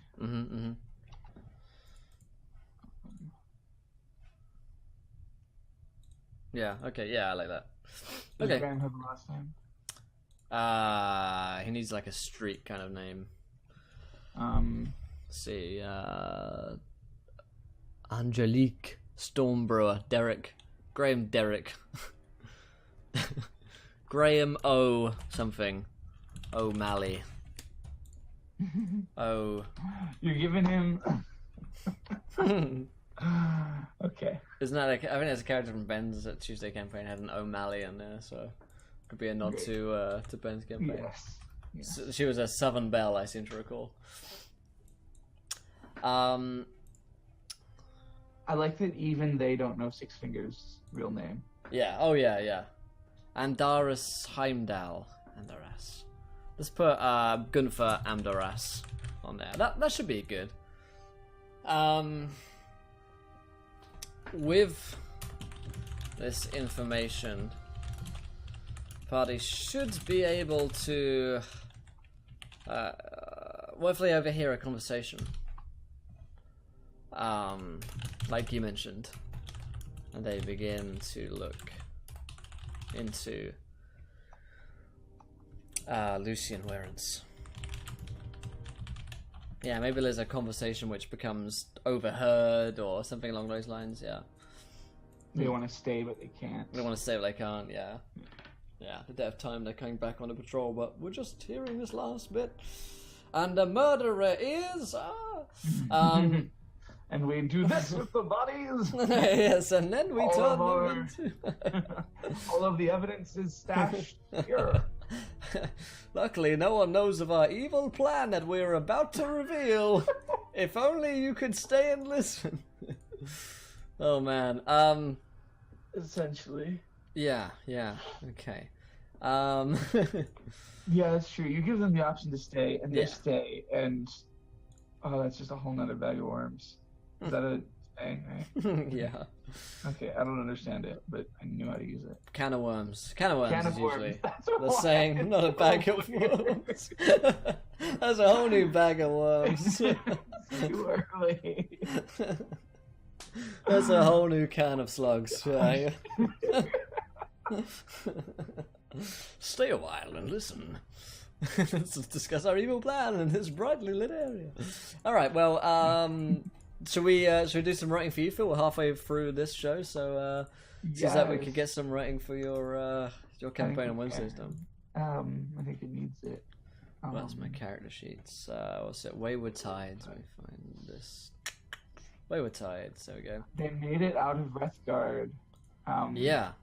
Yeah, we should So do a last- recap for last week. So this is last Phil's week, game on Wednesdays. Yes. Last week, the characters approached Wrethgard, which is a dwarven citadel on the coast of Rothheim, the island. And it was occupied by fire giants. They were captured and thrown into the dungeons where they met a dwarf who helped them escape. And they made their way through the mines. As they were retrieving their items from the armory, they met, I didn't write the name down here. It's in my notebook. They met a fire giant diviner who is the daughter of the Jarl who is occupying the citadel, and she aids them in their escape. And so they went with her, narrowly escaping the arrival of the Jarl, and then they went to commune with her god at the child of the what is that? The child of the world tree, which is like a giant tree that gods come, celestial beings come in through and communicate. And so they learned very little there, but they, I don't know, I didn't give them as much information as I intended to at that location. But they received their ring of invisibility there. That was cool. And yeah.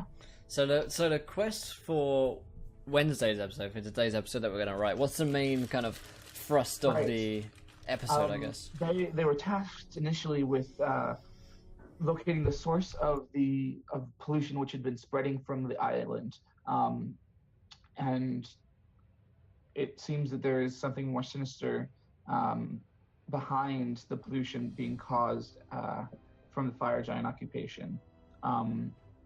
They've been told that their presence has been foretold by this god, and that they will bring about the end of an evil in the area.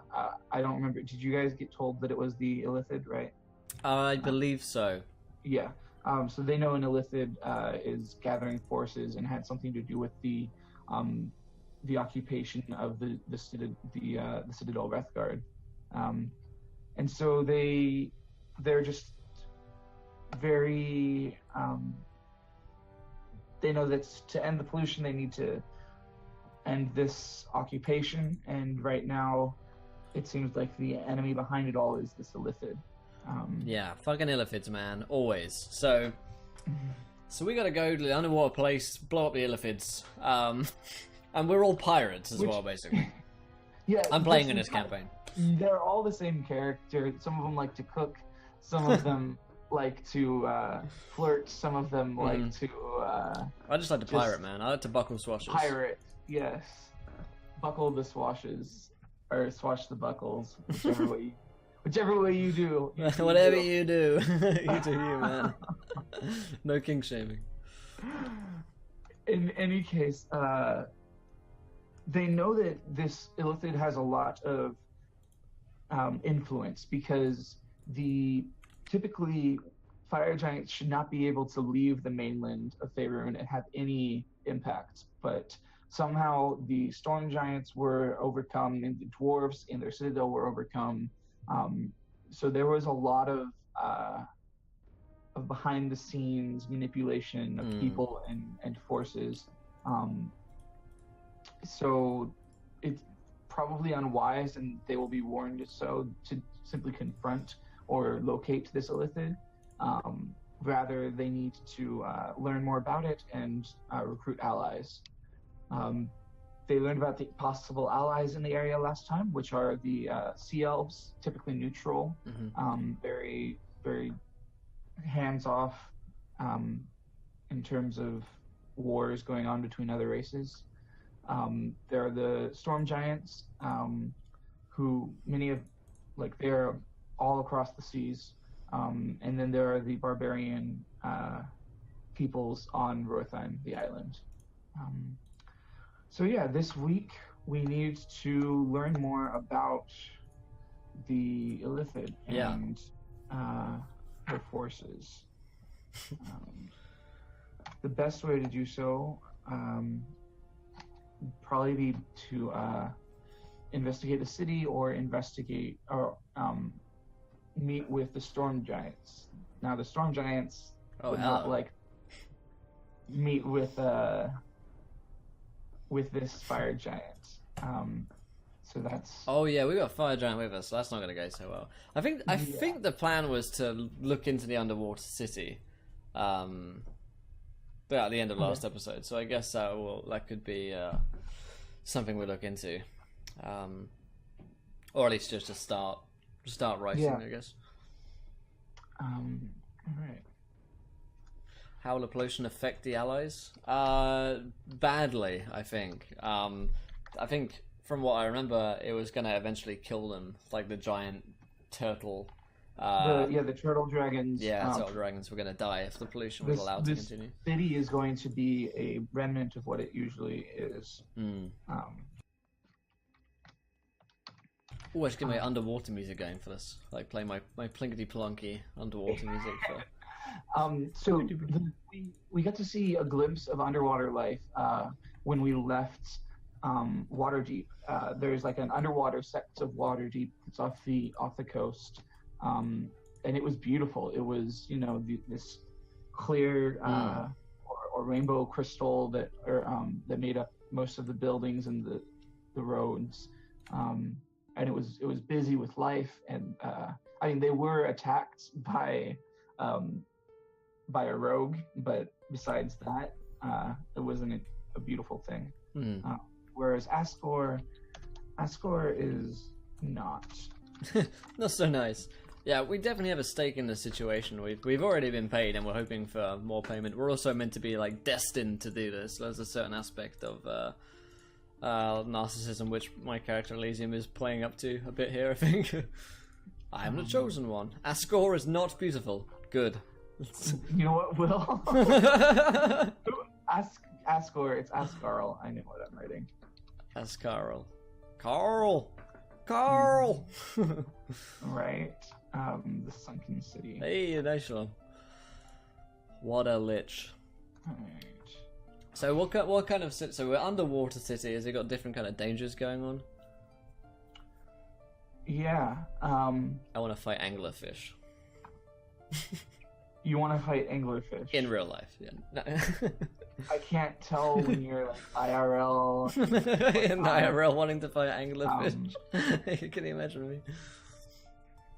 So it's an underwater city. Who lives in the city of Escar? It's typically sea elves who live in the city, but the sea elves have been displaced.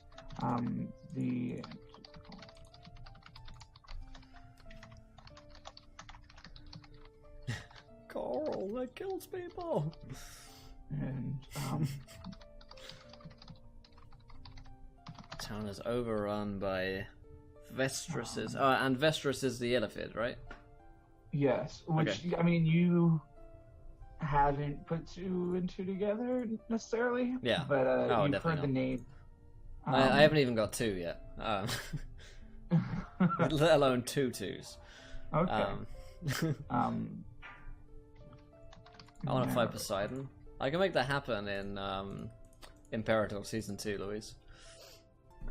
Merrow. Oh, let me look up Merrow then. They are like the sea ogres. Yeah. And they're typically her like army.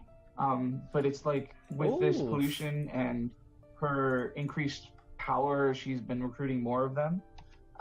Gotcha. So they are like occupying the town.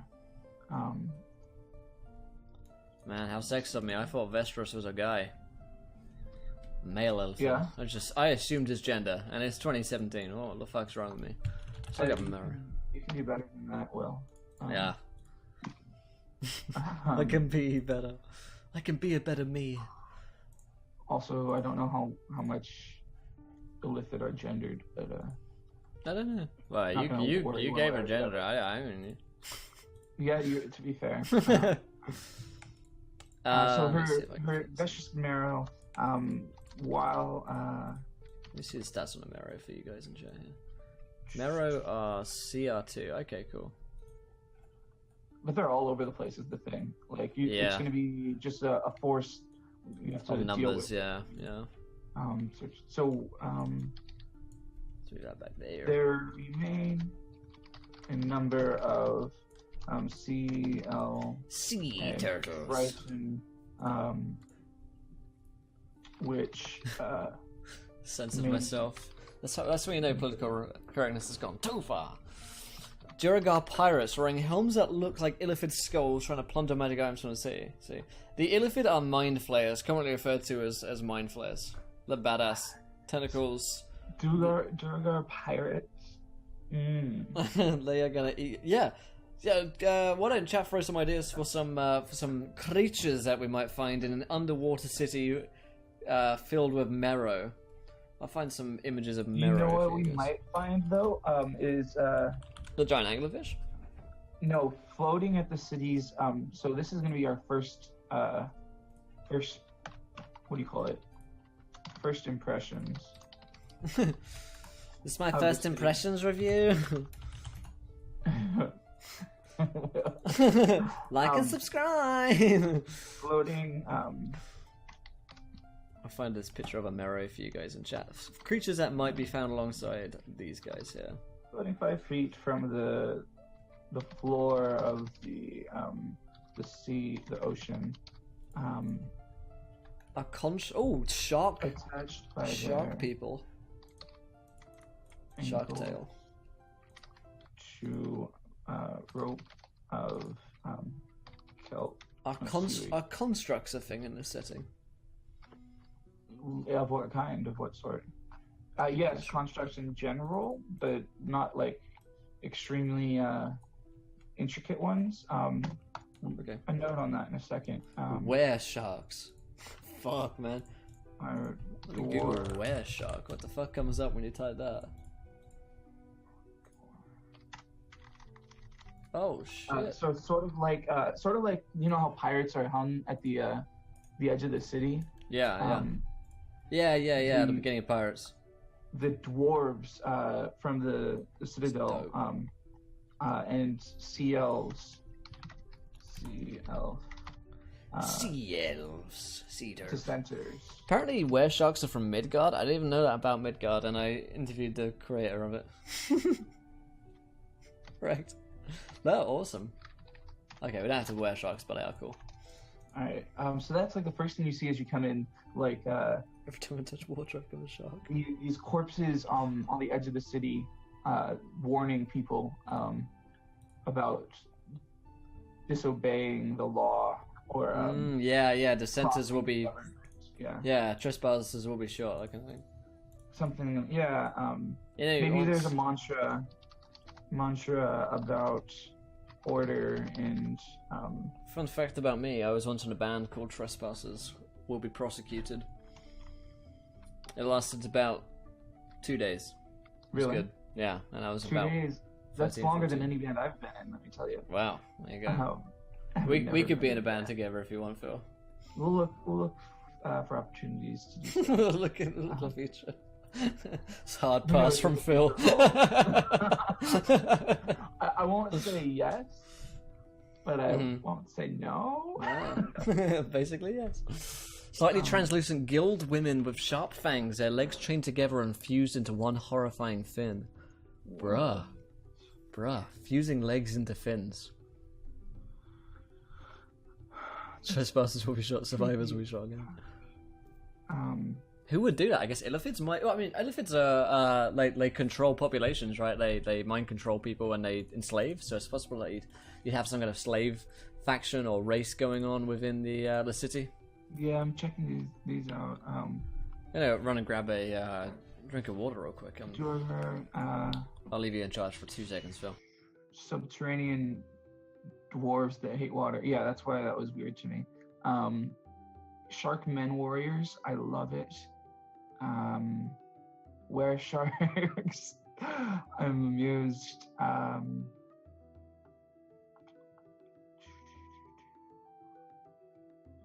Were sharks. Aboleth. We faced an Aboleth. Oh, fuck me. Yeah, don't remind me. That was not enjoyable. I mean, on my part, I loved it, but that's just because I'm a sadist at heart. And hey, Abby, welcome back. This is like intriguing to me. Slightly translucent gilled women, so like sea elf or like cross with sharp fangs, chained together. They're like, oh, that's so bizarre. Yeah. Fun fact: I once found What a goes shark on tooth when I was a kid. In your mind? No, I'm just messing with you. Louise, you need to seek help. It's not okay. We noticed there's something wrong with Louise. Somebody help. I mean, actually, in Louise's campaign on Tuesday, Tyrants for All, we ran into a construction of humans that had been fused together with blood, and it was disgusting. So there's something wrong there. Fishes, goldfishes. I like that The cartoon a lot. movie. So I don't think at the entrance to the city, but maybe the entrance to like the palace. Which Maybe they protect. Created. All right. Awesome. Thank you for that, Zephyr. So moving on, maybe there's a signpost with the mantra about law and order and law. Yeah. Dun dun. I didn't want to go there. You tried to swerve it with order and law, but you already knew it was too late. We're gonna say I like fusing. I like docking. What? What exactly did it look like? I fucking loved that cartoon as a kid, but I've forgotten now. Atlantis. I have to watch it again whilst I'm playing Buckaroo and going through my childhood. Oh yeah, the nerdy guy with glasses. Also, if you liked Atlantis, the film that was my shit when I was a kid, similar storyline, El Dorado, The Road to El Dorado, that was my shit, that film. If you like Atlantis and haven't seen El Dorado, Yeah. Then... Jellyfish Dudes, like, Myconids. Ooh. Search Google for Myconid. Oh, they're the mushroom people from Out of the Abyss, yeah. That Rick and Morty. Level... What level are we in this campaign? 6? You guys are 6 now, yeah. 6.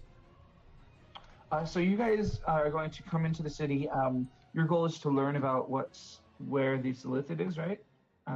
Right. And the city is quite evidently in ill repair. As you said, Asgard is not beautiful. Exactly. That much we know. Let me get some more epic music going for this. All right. So what would they investigate? They go to the local pub. They go to the guards, which are now entirely Marrow and. And are the Marrow immediately going to be aggressive towards the party? No, they just look down on other races. They don't. Sure. So they haven't been warned to stop them in case of intruders. Okay. That's good. Hostile, perhaps if you provoke them. Yeah. Which you may be inclined to do. Who knows? Who knows? Yeah. So let's have a stop at the local pub. What is the... Can we come up with a name for an underwater... Yeah, an underwater inn. Underwater inn, underwater tavern. Yeah. Chat name generator, go! That's Carl, the ugly city. Carl! The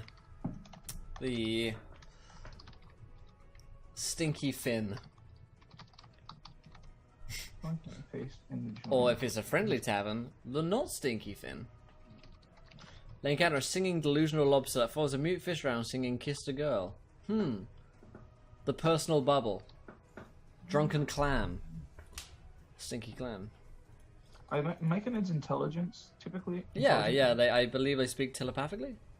Alright, so we're looking at something gumpy, me too. An alternate Myconid, which is what did you say, Josh? Jellyfish, right? Mm-hmm. I love it. That's going to be the bartender. The bartender is nice. Jellyfish Myconid. Salty seaweed. The shipwreck. Seasize motel. Salty pearl. The drowned halfling. The grumpy guppy.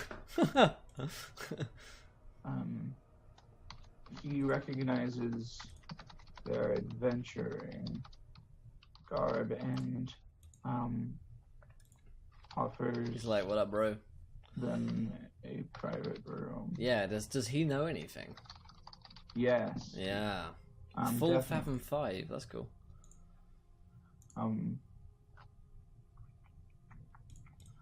The Full Fathom Krusty Krab, Drowned Halfling, Grumpy Guppy.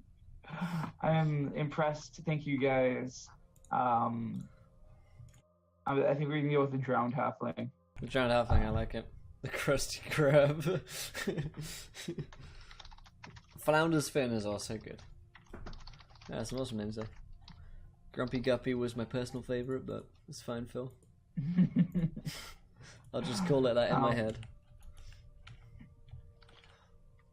Okay, so this jellyfish, he would know, like, he would like calm you guys and like tell you to keep your cool. This city is no place for outsiders. It's no place for outsiders. People don't like you here. Right now. Does he know about the Illithid? Yes, everybody. Everyone knows. This is everybody knows about the Illithid. Yeah, can we talk about the Illithid in the room? When asked about the Which is being written. He is fourth. Ah, there we go. Forthcoming. So yeah, I know him. He's a cool guy. Go. No. He's like, I know what you're talking about. I'll hook you up with some elephant. Forthcoming, but wary of the implications of their questions. Yeah, nobody's gonna be excited about having an elephant, right? To ask about this, yeah. So he knows. Gosh, I'm not good at naming things. What is this guy's name? Mr. Crab. Davy Jones. Okay. What's his name? Jellyfish Myconid name generator. Chat. Go. Maybe he can call Grumpy Guppy. Jellyfish Myconid name generator. That sentence was impressive. Let me go to Jellyfish Myconid name generator.com. Unable to find it. What the fuck, man? There actually is Jellyfish name generator though. Alright, so what does he know though? He knows that the Illithid is pulling the strings. Grumpy Gus. Behind the Guppy Gus. Gus. What about just Gus? Oh, Gus is great. Yeah, I love it. We say that. We call it Goose in America. In England. So, shut up.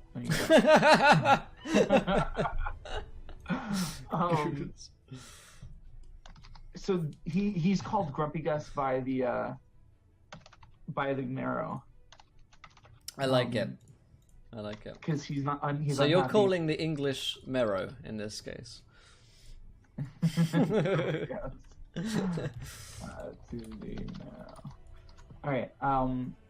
He knows that the Illithid pulls the strings. It's quite obvious, like, because she is a public figure. Sure. But there's also these politicians who pretend to maintain control. Has there been like a change in the like how things are ran around the place since she came into power, perhaps? Yeah, since she came forward as like a noble of the city, and she's now in charge of like the town security and law enforcement. Yeah.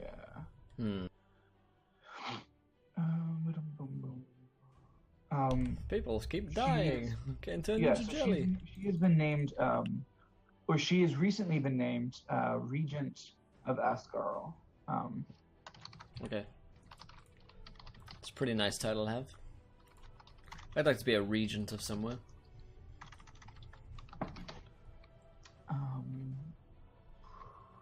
Luckily I live in England, the land of silly titles, so it's probably quite possible. Oh, you totally could, man.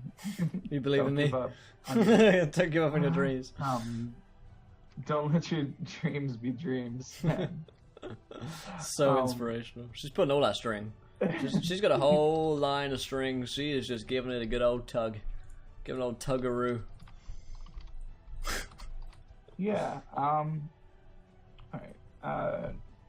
He knows she resides. Thanks for following, Jackson. Appreciate it, my man. She resides in like a palace, which is going to be another dungeon for you guys to go through. An evil palace. A palace of tentacle. A palace of kelp. We should give a like an old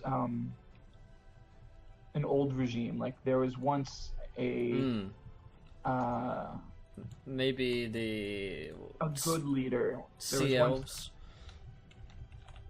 Could be a sea elf former leader who was quite good and brought kind of prosperity to the land. Doesn't have to be a sea elf.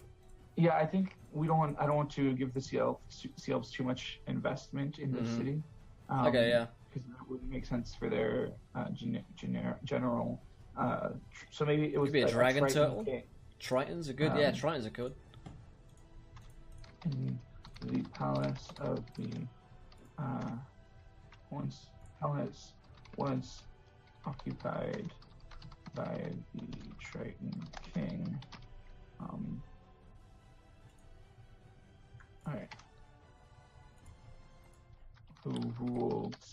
See, I always thought Triton were sea elves, so they are different, are they? Yes, yeah. Okay. Triton are, like, they have fins and stuff. Yeah, okay. Sea elves are just elves which reside in and by the sea. Gotcha. Are Triton related in any way? I don't think so. Okay, maybe that's just something I made up in my head then. That's entirely possible. Who ruled before the present democracy? In quotes, democracy. Ha ha. Because the democracy since its inception was a guise for her rule. She's always been kind of. Oh shit. Corian, thank you for following. Appreciate it. The Rivers of Lager. I remember looking at them in the Volo's Guide, but I haven't touched them since. Can this good trying leadership have a name? The old wave. And now we've got the new wave. New wave of kids coming in here. Something cooler. I'm not good at that. You kidding me? me? But I like the thought. I love the thought. Oh, the reason why I thought that they were elves is Triton, the Tritons. Imagine if the elves spent a few centuries far beneath the sea. That's the first description. So I was like, oh right, they're elves. Okay.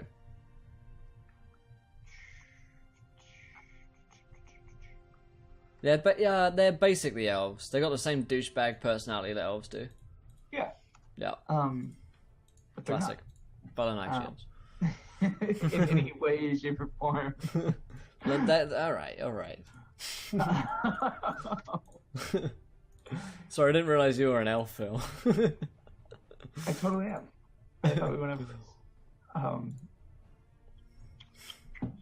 So how do you guys make your visits? You visit him, he tells you about this. The former king ruled before the present democracy.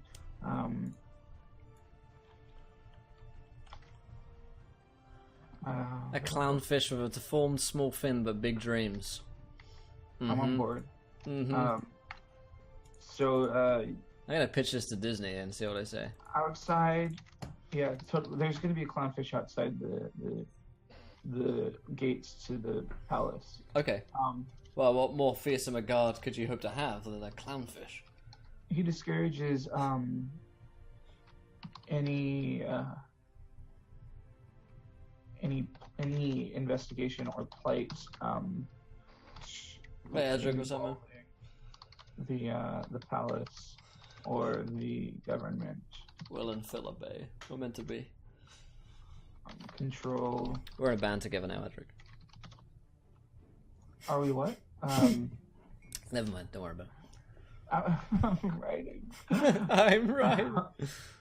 Phil's wooden bureau is still in the background. Always in the background. Yeah. I see you back there. I see you go.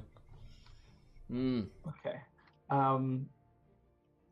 Involving the palace. See, whenever I get on and try and do something, it always devolves into memes, and I try very hard to stay serious. I received a memo from Will telling me how serious I needed to be. It was impressive. I only sent it to you. Channel, but he actually only sent it to me. Yeah, I told him. This one's for. I sent this to all of the. Really, I just sent it to Phil.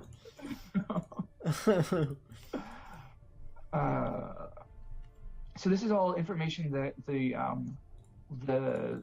guy in charge of the drowned halfling, Gus, knows, right? He would know that the Illithid is in control. She's just like publicly given power, and she resides in the palace. Okay.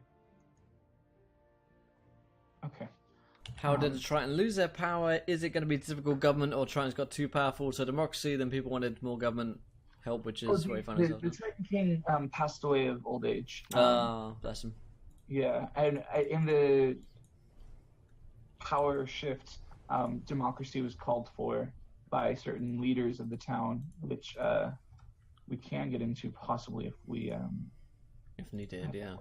If needed, but they grabbed for power themselves, but all made deals with this illithid for that power. Gotcha. That makes sense. Man, So the government illithids be crazy. controls not only the occupying force of Narrow, some 500, right? That's a large enough number. Yeah. 500 strong. That's quite a lot of people. But also a secret. That's certainly enough for a party of level 5, level 5. The point is not to fight; it's to deter you from fighting. In this case, does that make sense? Sure. Yeah, But it's the classic. at the You same can't time- fight these guys, and we're like, all right, fuck, we're screwed. Or you're like, actually, it was nice meeting you, Dorgan. We're like, actually, we're gonna fight all 500 of them. And I'm like, well, campaign is now over. Yeah. Fuck you, Phil. We're gonna fight him anyway. You know? Damn it! I put this insurmountable force here to be insurmountable. Sorry. But also a secret security force. What makes up the secret security force? Of aberration. Secret Right? security, I like that. Yeah. Who guard her and the palace constantly. So this is all just to learn about the. So he knows that she has a secret security force of aberrations. Yeah, that's all something that he would know. Right. They probably have shows of force every once in a while. Yeah, like parades, that kind of thing. Maybe a couple of hangings. Yeah, hangings more than parades. Yeah. We're on the same page. Circuses, Can you imagine a hanging underwater? Like, Yeah, how does that even work? you get tighter on your neck, and then they let you float, and it just gets tighter and tighter, and it's nothing quick about it. Like, Are there aquatic trolls? yes. Oh, Ooh. mentioning that, not that we are necessarily going to get to that this week, but there are, what is it? Oh, trolls might be the wrong word for it. I don't actually know. But there are underneath the city, which might be how they choose to get to the palace when they do. There are layers beneath the city, like intricate tunnels and whatnot. And there are gargoyles, marine gargoyles there, who torture. Ooh, I like that. Yeah. Um, Yeah, in the case where there's just a TPK 30 minutes into the game, then we'll just blame Phil, and then we'll Yeah. be sad. we'll chill and write the next episode together. Yeah, we'll just all write together. That way. And I'll be like, so is 500 strong too strong? And they're like, yes, Phil, 500 is too many. It's like every game is like, so what about 400? No, Phil. There's always that one DM who's like throwing too many creatures at the party, you know? You mean like a That one Slytherin guy. tracker and a cloaker? I don't know what you're talking about.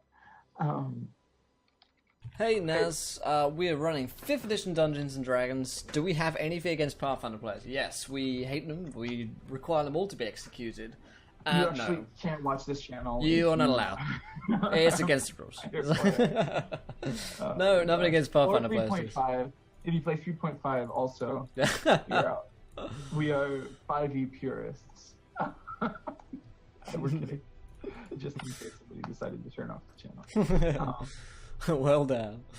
Marine gargoyles sound great. Yeah, that sounds fucking awesome, man. Underwater squad. Just don't follow on Island. See you later, man. Underwater gargoyles in the side of a mountain that slowly spew magma, making the water boiling hot and building stone in the depths. Yeah, what about like? Oh, I actually really like that idea. What if they were formed?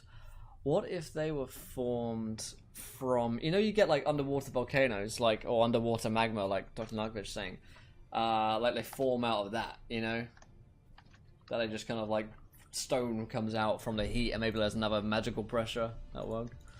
You'd be surprised. Some people like I think because I'm English, have a very dry sense of humor and sarcasm.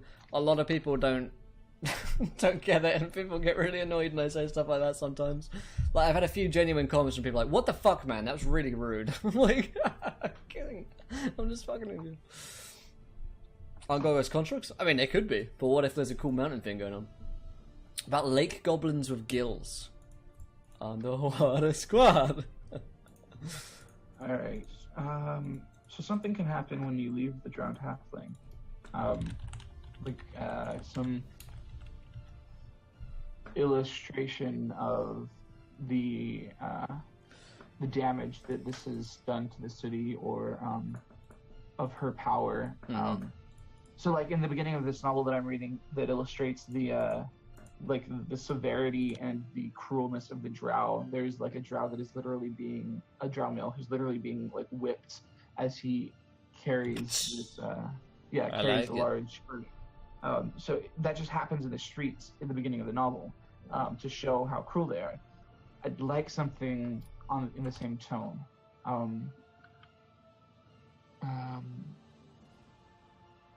That you either witness or that involves you. Oh, yeah, I like that kind of, whipping public display of power from the folk, that these guys are in control.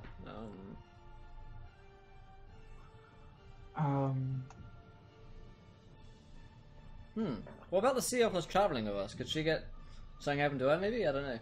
Yeah. Would that set us against them too much? I don't know. But that being said, we don't really have any attachment to her, so... Yeah, you're ambivalent. You literally call her a sea hag. Yeah. I mean, yeah, to be fair though, we thought she trapped us at the time. It's all banter that me and Voira... I'm sure she thinks so. Is it Voira have? Voira? I remember her name. That's funny, because I have them all written down, but on my notebook, which is in my backpack, which is not here. I will find out. I have my notes online. I come prepared, obviously. Because I'm to these writing sessions. Well. It's Voya, just Voya. Yeah. Voya. Right. All right. So Voya. Feed someone to something nice. I think she's just leaving. It's heckled by a trio of narrow.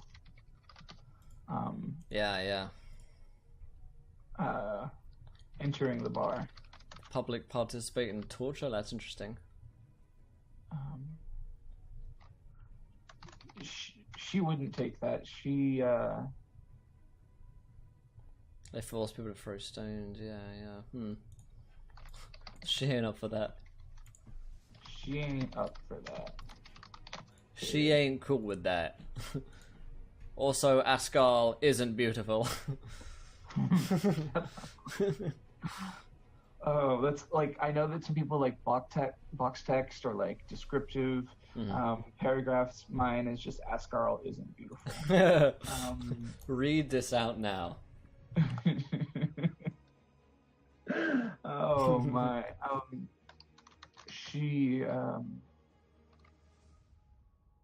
How would she respond? And because I don't want to provoke the entire Maybe. bar or the entire guard, but maybe she keeps her head down. You know? Maybe she looks to the party, but I don't know. You're about to get Lebanese. What's Lebanese food like, Louise? Bites her tongue, yeah. Maybe the party could stand up and defend her honor. Maybe there could be a little bar fight if needs be, but... Yeah, I mean, you guys can take 10 of these, right? Yeah. Well, Phil, if there were always... if there's always 400 of them following us around, then probably not, but... No, I mean... Let's see CR2. There's not 500 of them. Where did you get the... can you send me the... stat block you're using, or you found? Yeah, I can. It's on Roll20. Let me find it. I'll go back to it. Oh, see, I'm probably not gonna have access to it, but I have the book then. Do you want it for Mero or Mero? I don't think are photos, are they? Okay, I don't know off the top of my head. Me neither. We'll find out. We'll find out, won't we? If you can... So there's that possible encounter there where they have a bar fight. Control the possible bar fight ensues. Everyone loves a good bar fight. Everybody loves a good bar fight. Absolutely. All parties involved have a good time in that. And then what else might you do? She might have contacts down here. Or you guys might actually go to the palace, although I doubt that, given the security. So if we're looking to find information on the Illithids, where would information be available? Is there a contact that we can meet with, someone that the bar person can put us in touch with? Maybe there's a resistance group, like a rebellion group. I don't know. Who are working against them? That might Voya. Okay, so Voya is now personally. There's personally involved, yeah. To bring this. She is pissed. To bring this. She ain't having none of that. Down.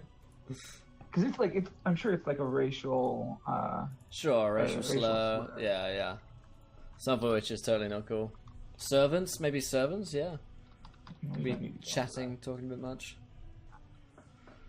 So she, like, there's someone we need to speak with. Yeah. Someone that knows more about what's going on here. Because obviously the Illithid's bad, in our opinion, right? We've got an anti-Illithid agenda. If you can, we've got a prejudice. In general, if you can bring down the fall of the Illithid, you do. Yeah. But it's a very harrowing task, so... Sure. I mean, it's been spying on us. We know that it's not... You know that. Yeah. Oh, we don't? You might know that once you learn the name Vestris, you might know that the, what was it? The one that chat sent to us, the first episode. I forget the name. Okay. The Aboleth. The Aboleth. Right. And we suspected there's something. Okay, yeah, I remember now. Yeah. But you don't know that the rats had anything to do with her. You don't know that your ally called out to her. That's all metagame. That's all. Gotcha. Behind your back, yeah. Cool. Interesting. Oh, cool. Perfect. Yeah, these aren't too bad. Yeah, the harpoon though.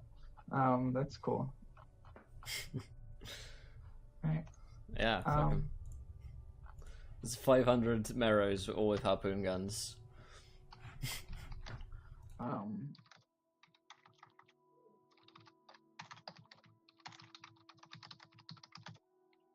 Yeah. Okay. So this is Voya's old flame. Since we gave. Oh, hello, yeah. Let's get some more old flames going up in there. You're off the case, Voya. Give me a gun and badge. I want to, You're too but close to this one. Yeah. Maybe she used to work with the police force or guard force. Or maybe this person that she knows used to. Yeah, maybe this person is a retired or rogue agent of the guard force. From like the good old days. Yeah. You know, he's one of the old guard or the old wave, as Abby mentioned.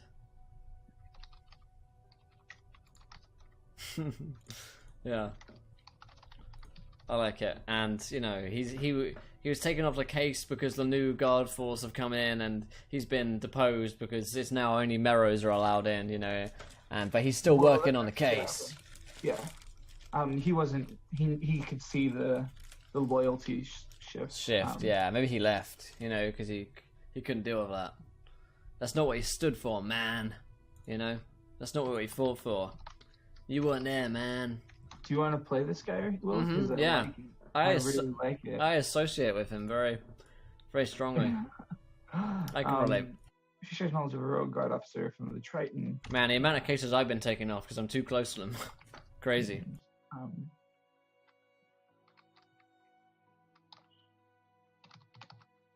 An old Mero sympathizer, a badly scarred face, and an eye patch. Mero sympathizers. Bastards.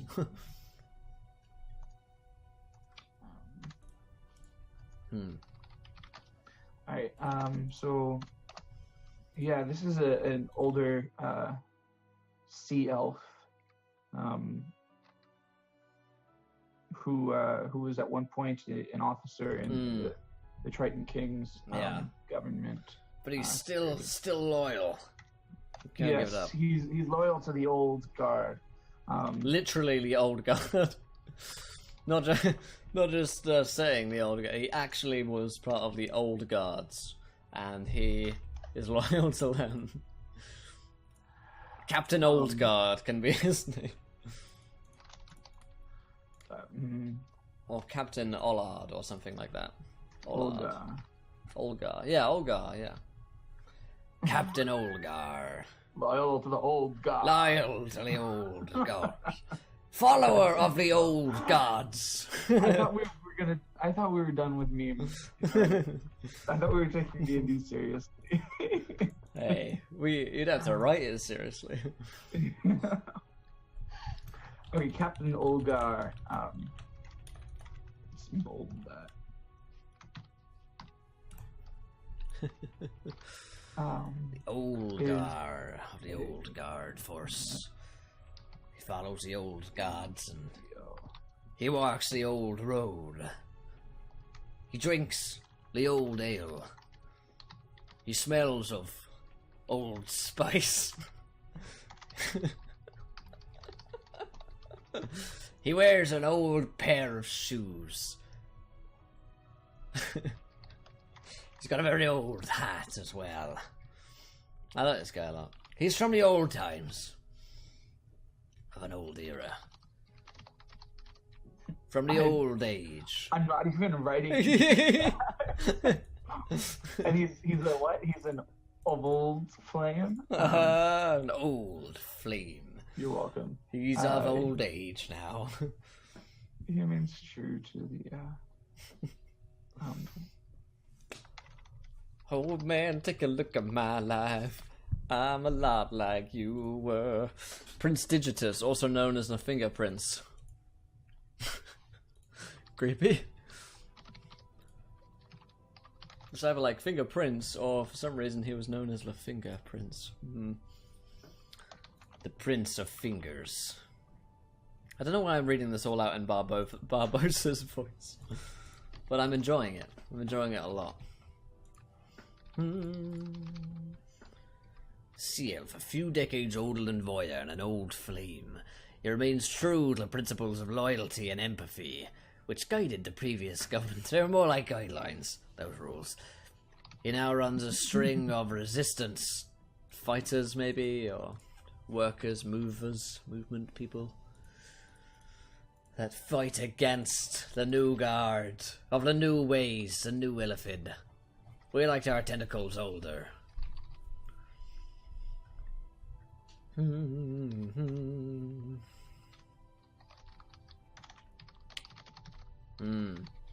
So are they like a full-on like Undertow? Are they a full-on like French resistance type group out in the streets, or are they more kind of World War II French resistance, I guess, where they're like underground, blowing up trains, that kind of stuff? I feel like you could fit them all in a room. Right. But there are, there's a good handful of them. Yeah. Okay. And they're mostly, members of the old Triton Kings. Gotcha. So like old dudes, basically. Guard and some who might have more access to the present government, but none that are in the know. The Illithid probably knows about them, but he just thinks it's like the chess club that they're running, like letting the old guys just have their time, Right, and that if if you squash resistance, something new will pop up, and they can control this resistance. Yeah, yeah. At least they think they can. Yeah. Until the party get involved. What's up, Kit? I like it. I like it a lot. Merchants having a hard time. Yeah, maybe someone will have like merchant things, and things have gone downhill for trade ever since the Illithid gets in charge, because Illithids don't really inspire confidence in stock markets. Maybe. I was supposed to be writing tyrants whilst watching this. I've just been thinking about what creatures to put gills on for half an hour. Sounds reasonable. Yeah, what have we got so far? What you got so far? We got goblins, pigs, cows.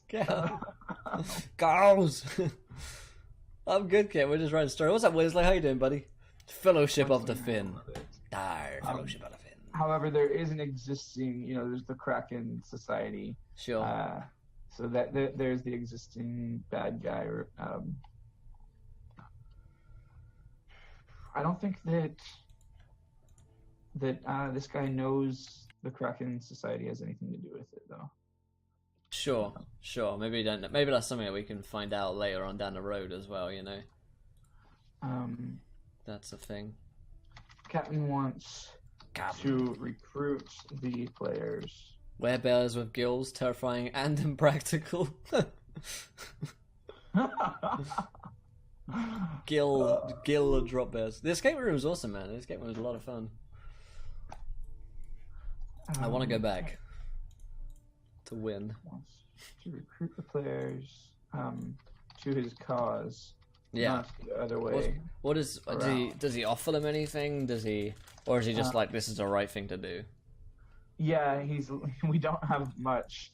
Yeah, he doesn't have gold or. He's just got the heart of a young girl to offer, but promises glory and tieflings with gills. Good. Yeah.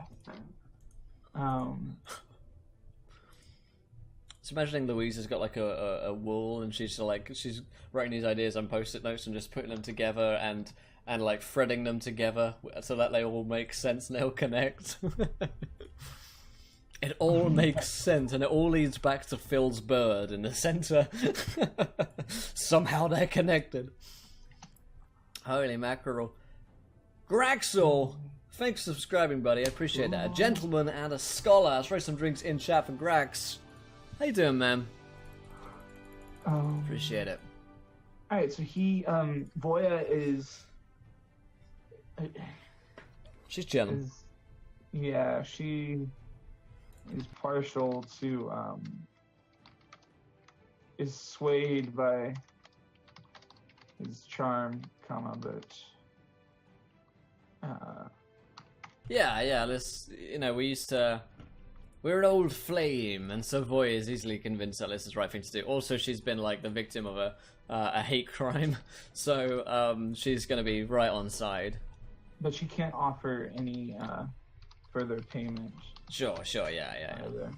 But if we want to find out what's going on, then we're going to have to do it. Also, if we did end up toppling the Illithid, then riches await. Because Illithids might have riches, I mean, then you're just stealing from the city. Yes, right? We are. We are pirates. This is what we do. Okay. I thought you guys were good guys. I was mistaken. Bear gills. Alright. The principles. Jerk birds with gills. Fuck. The promise of riches Promised land does follow the toppling of the Illithid regime.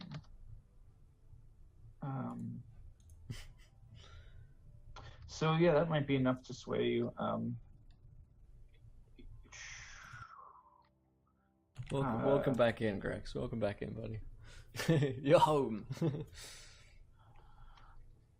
So now it's like, do you guys continue in this sort of underhanded, rebellious interruption or resistance to the goings on of maybe there's a crown or something for Vestris, or do you? Yeah, and you can see. Okay, yeah. So Yeah, you guys see injustices being done. Perhaps that would extra add in like a moral element because that would convince the some members of the party, you know. If there's not gold in it, then at least we're doing something that might end us up with gold, and also clearly our friends are getting in trouble. Do we have a sassy parrot anywhere in this?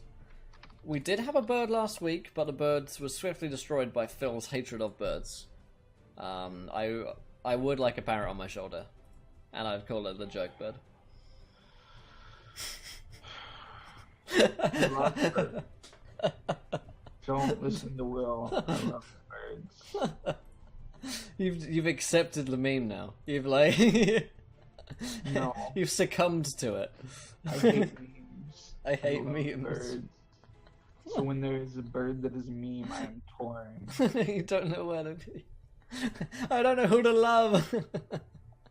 I don't know how to Have to interrupt the crowning ceremony for the Vestris, that face is like... regent of Asgar. A pirate captain with a glass eye, a pet otter, and a stylized pink moustache. You just described my ex-girlfriend. Weird. Pirate captain, glass eye, pet otter. Pet otter is already done. Pet otter has been done before, actually. Yeah, you're right. It's here, yeah. It's here, canon. But I love it's canon. No matter how little they interact with them, the pet otters are there. We just ignore them. But in I'm Phil's like, mind, every like a couple of times each episode, I'm like, and your pet otters are doing this. Like, we're like, oh, okay, Phil. Like, okay, sure. what? Our heads swing over in one direction to look at the otters, and then immediately swing back again to what's going on. Oh man. A pirate captain with a glass eye, stylized pink mustache. You know, maybe one of these guys will need a glass eye by the time we're done. Who knows? All right, so there's like this crowning ceremony going on, and they have a plan to disrupt it. Yes. Okay. So they need your help. Haha. Adventurers, please. A sea lion union. They've unionized. Oh my god. Imagine the horrors of sea lions if they could unionize. I don't even want to think about it. Okay. So they need to. How can we help them? They must have some like, you know, I have a quest for you. If only we could do this, and this would really help. You know, with the latest batch of weapons that are coming in, or we need to get some comms or notes from the Mero forces, or learn of their patrols that we can break in somewhere, or you know, classic revolutionary stuff. This is bad. Okay, so so the Illithan's gonna know about this. Sure. Leads us into And a trap. so it's like they need you. They don't need you to get up and close and personal. They're going to try and assassinate the Illithan, because this is one of the few times that Vestris is public, you know, in the public eye. But it's necessary to solidify her power. And so they're going to try and assassinate her. They can get into the crowd, but they need a diversion.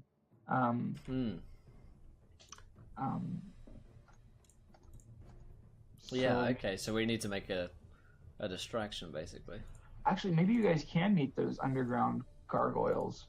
Oh, yeah, like through a passage or tunnel system, or maybe they're what could cause a distraction for us. Something along those lines, perhaps. An item to block Illithid power. Ah, the helmet, because that's why I'm wearing this, Charles. That kind of thing. Yeah. Now we'll all wear like a big goofy red helmet or something. I like the thought. Okay, everything has been built for 3rd edition. but I'm trying to find these capoescents. I don't know what they are. It's an aquatic subtype of the gargoyle. Okay. But all I find is 3.5. Well. So much fun. Because Yeah. I love translating 3.5 to 5e. It's fun. It's a lot of fun. If you like things such as eating wallpaper paste or tearing your hair out strand by strand, then maybe that's something that you'd enjoy. What's up, Abels? We'll enjoy this pastime. Yeah. Avian illithid, part bird. What is your problem? Part player, part bird, all joke. I was gonna read your comments, and then and then my soul just died. Like, what? How do you spell this? Kawapa-chan? Did I make up that word? I'll chat it to you. It's a complicated word. Nope, that's I can spell words, so. I'm sure. So can you spell it? It is a capoescent. With a K? Maybe. I There's don't think also it's in a a C in it. company. No, it's not. Capoescent. Yeah, I know, 5e. Kapoa synth, okay. Yeah, I definitely spelled out correct. Alright, well, D&D wiki, glad yeah. we're not doing the homebrew and Guys, remember that fun show, Homebrew Review? Let's do that. Alright, so you guys, the captain gives the players a map detailing parts of the city underground. They Gargoyle D&D. instructed- What if we just add a couple of things to gargoyles in 5e? Yeah, I'll just it's not gonna be hard. Yeah, that's underwater. That blocks I can do on my own. YouTuber? They are instructed to place explosives under a portion of the palace, which will be uninhabited during the ceremony. A sexton that they won't need just so they can have it for no reason. Sure. A sextant. Are sextons and sextants the same things? I don't know if they're even both a thing. No, it's a doubly reflecting navigation instrument. Is a sextant. Okay. A sexton is someone who buries bodies, right? In a church? Sexton? Yeah, you're right. Yeah. Add gills to gargoyles. When we said the LP was getting more serious, it really meant they were adding more enchanted potatoes. That's true. We're getting very serious about adding more enchanted potatoes to the campaign. I'm sorry that I ever allowed it. I actually have not encountered encounter roleplay enchanted potato. No, yeah, you haven't. Woe the day in which such thing happens. No worries, So- Scorin. They're convinced one way or another that that this is the way to go. If I can't offer you riches, why would you do this? Good question. Sexton's a navigational tool, or it's also an ant which you sext. Thought about that, Shalom? An ant who's learnt of the capabilities of text and has employed them to gain nudes. Didn't think about that, did you? A navigational tool to you. Yeah, a navigational tool straight to them panties. Oh, girl. Alright. They are instructed to place the explosives, which can be magically. The explosives can be magically Yeah, detonated. text-based services are a thing, right? Where you like, I watched a video on that on like a BuzzFeed where like you could have a pretend girlfriend who would text you, who's like No. automated. Yeah, it's real. Okay. But you have to pay per text. Well, that's not going to happen underwater. So, See, I'm actually paying. I'm paying Phil $5 per word that he says to me to be my girlfriend, to be in my band. To be in his band. Band is just a euphemism. Yeah. So I have to Right. get out of the Mesa Shalom's basement. From any point a mile away. Alright. So the captain will be at take cover in I agree, Navicus. Only classes we should allow in next season to play: Blue Wizard and Princess. I mean, that's only reasonable, really, and it's what the people want. And Sex Dance. And Mary Sue's. And Nekos. in a Looks so serious. I'm just fucking around. me? Yeah. I'm thinking really hard. I'm sorry. Sorry, I was too, actually. Because I want some. No, you weren't. Don't stop. I'm trying. Like, this is gonna be a really cool moment because Yeah. a really scary side moment where the captain and Voya is gonna volunteer to go with him In the shrubbery. in The old yeah, flames. In God damn. Shrubbery bush. Who could forget Hobbs? In the I thought it was a shrubbery bust for a second, I got excited. Ah, the fruitkin, yes.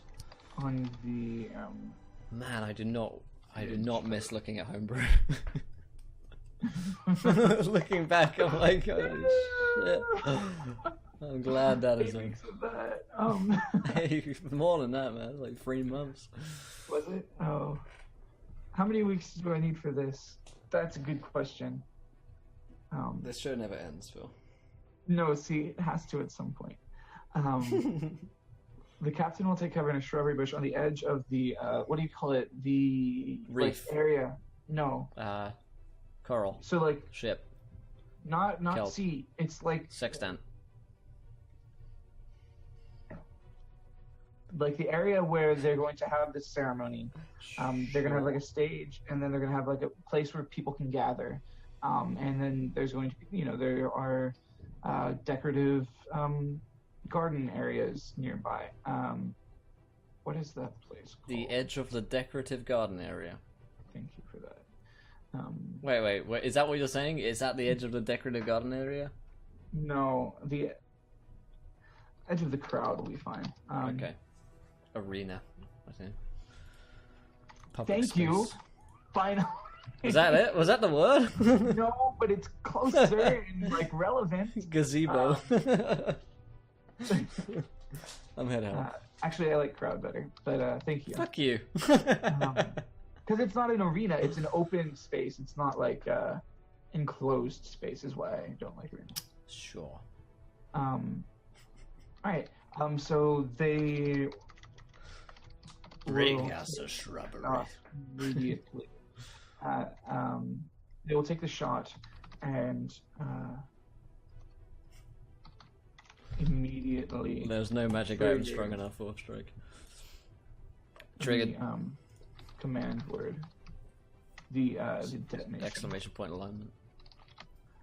So it's like they're going to take the shot. Mm. And you guys will need to be out of the way by then. Okay. So you'll place the detonation, and then you, on your way out, will encounter like these gargoyles. So it'll be a rushed combat. Welcome, Sneaklet. And so they'll give you sending stones, is what, so that you guys can communicate. I like it. Um, Take my sending stones. Have a captain turned into a newt. Okay. And then Captain okay, Newt. cool. So that's the plan. Do you understand the plan? Is there anything you want to add to the plan, Will? Is there any thoughts you have on the plan? I mean, the plan is good. Blow up an uninhabited part of the palace, But you mentioned that the Illithid would know about this plan. Yes. So is it going to go according to plan? No. So you guys are confronted by holy day of the Let's pull birds to the flame. Everything, non-bolded. Everything goes smoothly. Not really. That was a joke. So See what he did there. I'm so funny. That was it, man. That was my joke. Have you thought about stand-up? I'm doing sit down right now. Yeah. Oh, okay, I have 15 minutes. I want to get this out. I want to get out of it. No, I want to get this out. Very different. I know you want to leave. Okay. Oh man. Okay, so you make your way underground according to the map. The path is Tremor and creatures are found, yeah. not difficult to find. Is it almost too easy to pull off? Maybe. You know, like there are like, you know, there are no guards in the way and stuff like that. The plan is going super well. No guards underground. Yeah. It's almost too quiet. If you you receive word via sending stone that Boya and the captain are in place, begin evacuation of the tunnels. Yeah. On the way out, something goes wrong. you are confronted by underwater Underwater squad. gargoyles, Ichima. and must quickly overcome them. Control V. Combat ensues. Control V. Sorry, I can't help myself. Combat ensues. Right. Above ground. So we just need to find a way to send that gill-fused geese to space and see what happens. That's how black holes are created. Oh gosh. Above ground, the duo sits in wait, locking on their target. Target locked in. So they're using like a crossbow.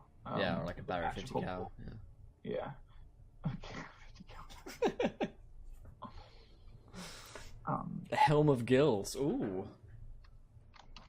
We can all like breathe and swim fine under here as well, can't we? Not swimming. Like your movement will be. Oh right, yeah. Sorry. But unless you have like a reason for swimming, like the Ganassi does. But yeah, you can breathe under here fine. Duo sits in wait, locking on their target. They hurry the group, or else they may lose. Or else. Their shot. Somebody needs to be called Julian. It's funny, on our Monday game, one of our players is Julian. The party will be able to fight their way through the gargoyles. I'm off to find some gargoyles any day of the week. And report into the ascending. However, Oh, guys, I just remembered. You can new command is ! create. You can roll a D&D character with different stats will be rolled. I remember that. Yeah, so you can in between. I think the values are in between like 3 and 18 for like minimum and maximum. You should include a link to the the attribute giver, you know that website that gives you a random backstory. Oh, or who the fuck is my D&D character? Yeah. That could be so good. that you get the stats that you roll here. Oh wait, and wait. then Let backstory. me make the command for everyone. It might be set to just caster right now. Yeah, it's set to me. Now it's set to everyone. I was testing it. You see, I didn't want to spam. There you go. That should work for you guys now. That's a good idea. Who wants that character though? Like that's like a really bad wizard, is what that is. But you can reroll. It's okay. Right, over and over and over again. Green Yeah. text, green text, green text. Mm-hmm. So you guys, you fight your way through the gargoyles, and you report in that you're out of the blast radius. Go ahead and take the shot, and you receive no reply. And the I like it. moments later, the no, not moments.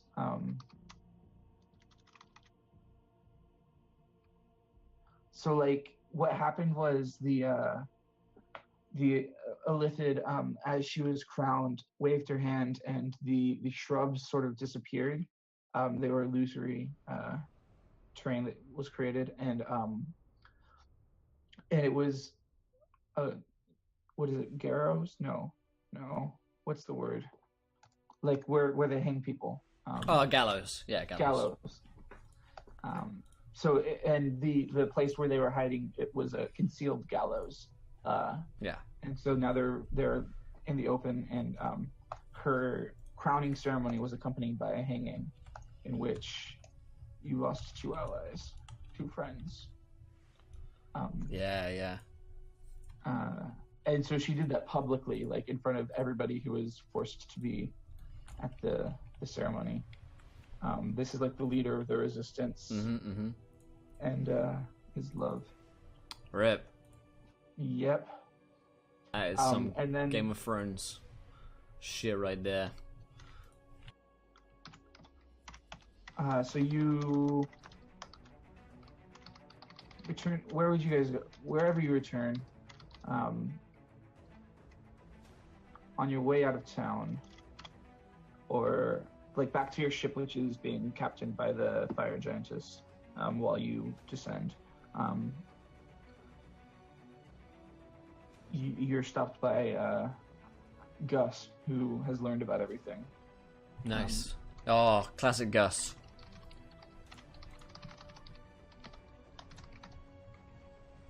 Relates the events of the crowning. And like the captain like called out the command word over and over again. And Yeah, I nothing didn't get happened. anything. Yeah. Nothing happened. When you call out the command word, but nothing happens. Sad day. Feels all bad, right. man.